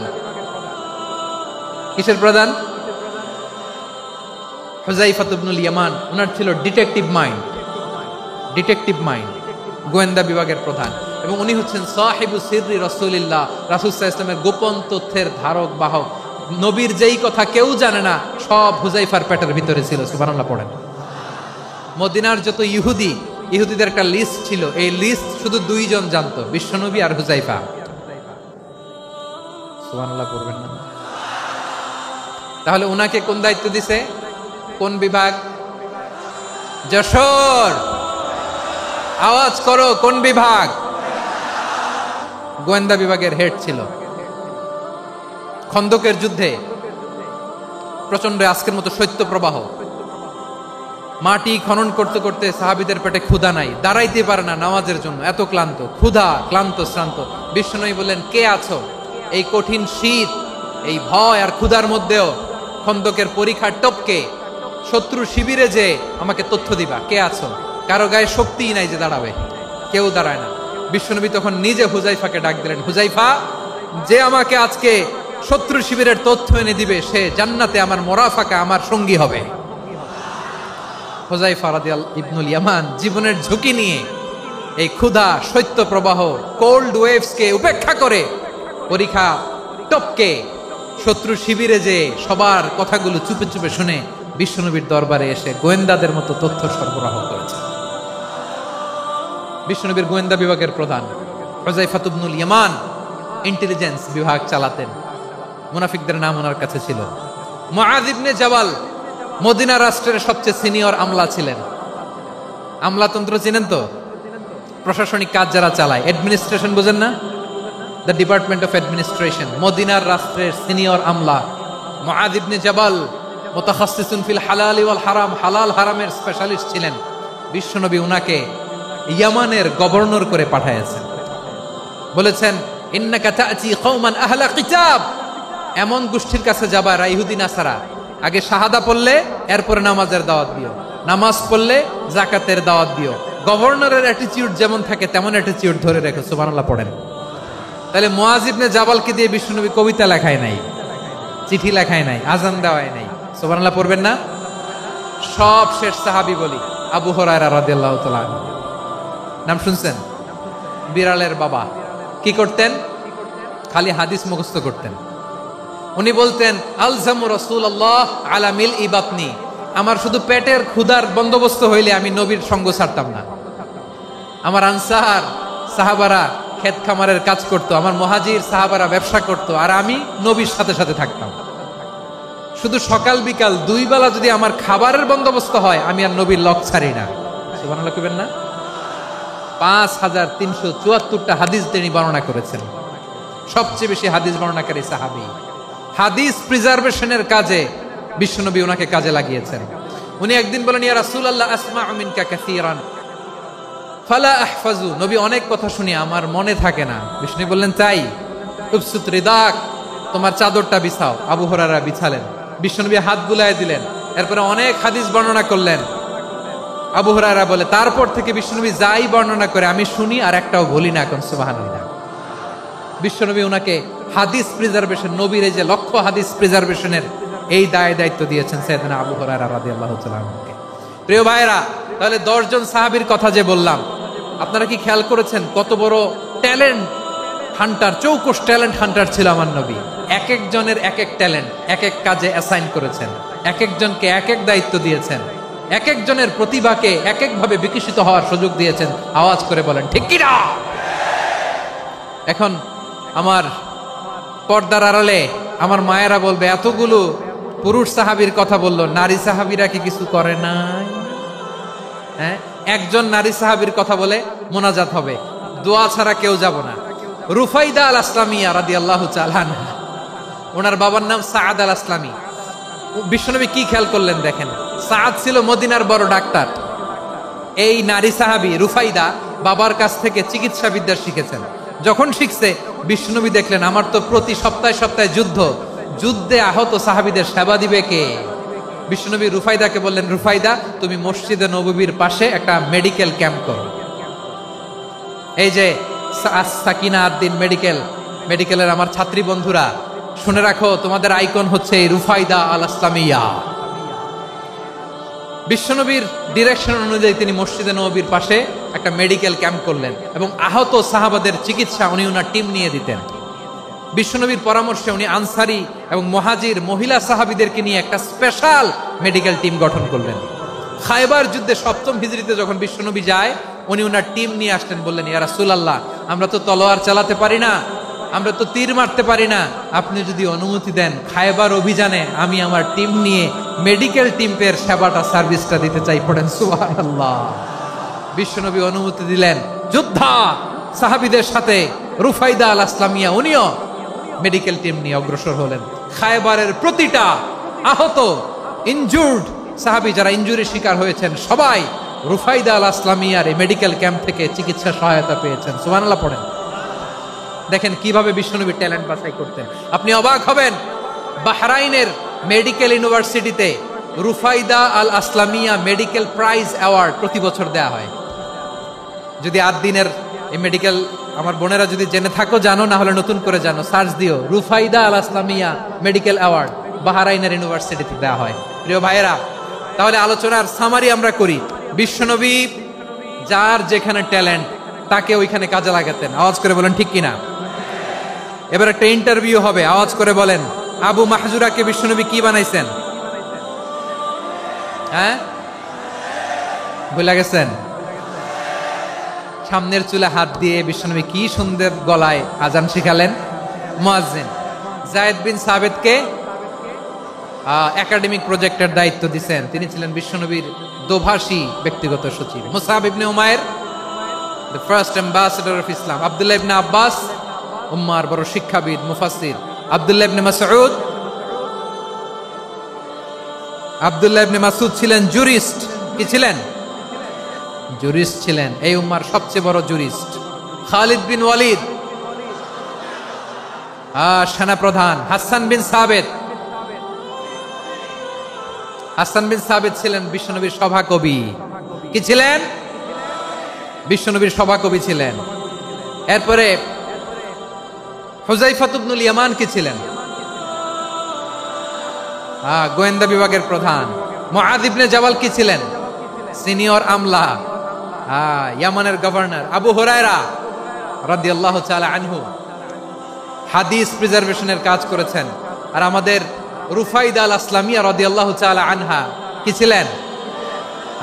নার্স ছিলেন, নার্স হয়ে মেডিকেল সেবা দিয়েছেন। প্রিয় ভাইয়েরা, পুরো আলোচনার যদি সামারি করি তাহলে বিশ্বনবী যেভাবে হিউম্যান রিসোর্সকে ম্যানেজ করেছেন, যার যেখানে প্রতিভা কাজে লাগিয়েছেন, আমরাও যদি করি আমাদের বাংলাদেশের চিত্র আমরা পাল্টে যেতে পারবো। আমরা শুরুতে শুনেছি মানুষের আছে অসীম সম্ভাবনা, প্রতিটা মানুষ অনন্য, যত্ন নিলে, যথাযথ পরিচর্যা করলে মানুষ বিশ্ব জয় করতে পারে। ঠিক কিনা? আমাদের হাফেজে কোরআনের সামনে দাঁড়াতে পারে এমন কোন হাফেজে কোরআন আল্লাহর জমিনে জন্ম হয় নাই। গোটা বিশ্ব কাঁপিয়ে তারা সেরা, আমাদের ক্রিকেটাররা সেরা, আমাদের তৈরি পোশাক শিল্প সেরা। এরকম অনেক অনেক সেরা জিনিস আছে, আমরা এগুলোরে নার্চারিং করতে পারি নাই, পরিচর্যা করতে পারি নাই, সঠিক তারবিয়াতের অভাব। তাহলে মানুষের অসীম সম্ভাবনাকে কাজে লাগাতে হবে। ঠিক কিনা বলেন? ইউনুস গভর্নমেন্টকে আমি বলবো, অল্প সময়ের জন্য আপনারা এসেছেন, সংস্কারও করতে হবে, আবার নির্বাচনও করতে হবে। সব সংস্কার হতে করতে পারবেন না, যতটুকু পারবেন এর মধ্যে আমাদের যে হিউজ ম্যান পাওয়ার, আমাদের যে মানব সম্পদ, হিউম্যান রিসোর্স, এটাকে ডেভেলপ করে আপনাদের যেতে হবে। যেটা পারবেন না সেটাকে পরবর্তী নির্বাচিত গভর্নমেন্টের কাছে রেখে যেতে হবে, যে তারা যেন করে, তাদের কাছে আপনারা এটা রেখে যাবেন। তাহলে মানুষ চাইলে বিশ্ব জয় করতে পারে। আর মানুষকে হারাতে পারে কেউ? জোরে বলো যশোর, মানুষকে হারাতে পারে কেউ? আল্লাহ আমাদেরকে জনসংখ্যা দিয়েছেন। প্রিয় ভাইয়েরা, এই জনসংখ্যা অনেক বড় সম্পদ, এটা আমাদের জন্য অভিশাপ নয়, আশীর্বাদ। আমাদের জনসংখ্যাকে যদি আমরা জনশক্তিতে রূপান্তর করতে পারি, আজকে বাংলাদেশ যে অবস্থানে দাঁড়িয়ে আছে, বাংলাদেশ তার 20 গুণ উন্নতির শিখরে চলে যাবে। চিল্লায় বলো ঠিক কিনা? আমাদের শ্রমিক ভাইয়েরা বাইরে কাজ করে, আমাদের শ্রমজীবী ভাইয়েরা, প্রবাসীরা, তাদের ব্যাপারে গুরুত্ব দিতে হবে। আমাদের শ্রমের দাম সবচেয়ে কম, সবচেয়ে কম। তারা এম্বাসিতে গুরুত্ব পায় না, এয়ারপোর্টে গুরুত্ব পায় না। এই সরকার অবশ্য তাদেরকে অনেক গুরুত্ব দিচ্ছে। আমাদের অদক্ষ শ্রমিককে যখন আমরা দুবাই পাঠাই, অল্প বেতন পায়, কিন্তু ইন্ডিয়ানরা দক্ষ শ্রমিক পাঠাইলে তার 3 গুণ বেতন পায়। আমরা আমাদের শ্রমিকদেরকে অদক্ষ ভাবে আর পাঠাতে চাই না, দক্ষ শ্রমিক পাঠিয়ে আমরা রেমিটেন্সের বন্যা বইয়ে দেব। আমাদের শ্রমিকদের পাঠানো রেমিটেন্সের টাকায় সচল থাকে আমার দেশের অর্থনীতির চাকা। তাদেরকে সবচেয়ে গুরুত্ব দিতে হবে। আমরা পেয়েছি ফ্রিডম ফাইটার, মুক্তিযোদ্ধা, আর আমার প্রবাসী ভাইরা হচ্ছে রেমিটেন্স ফাইটার। জোরে বলো ঠিক কিনা?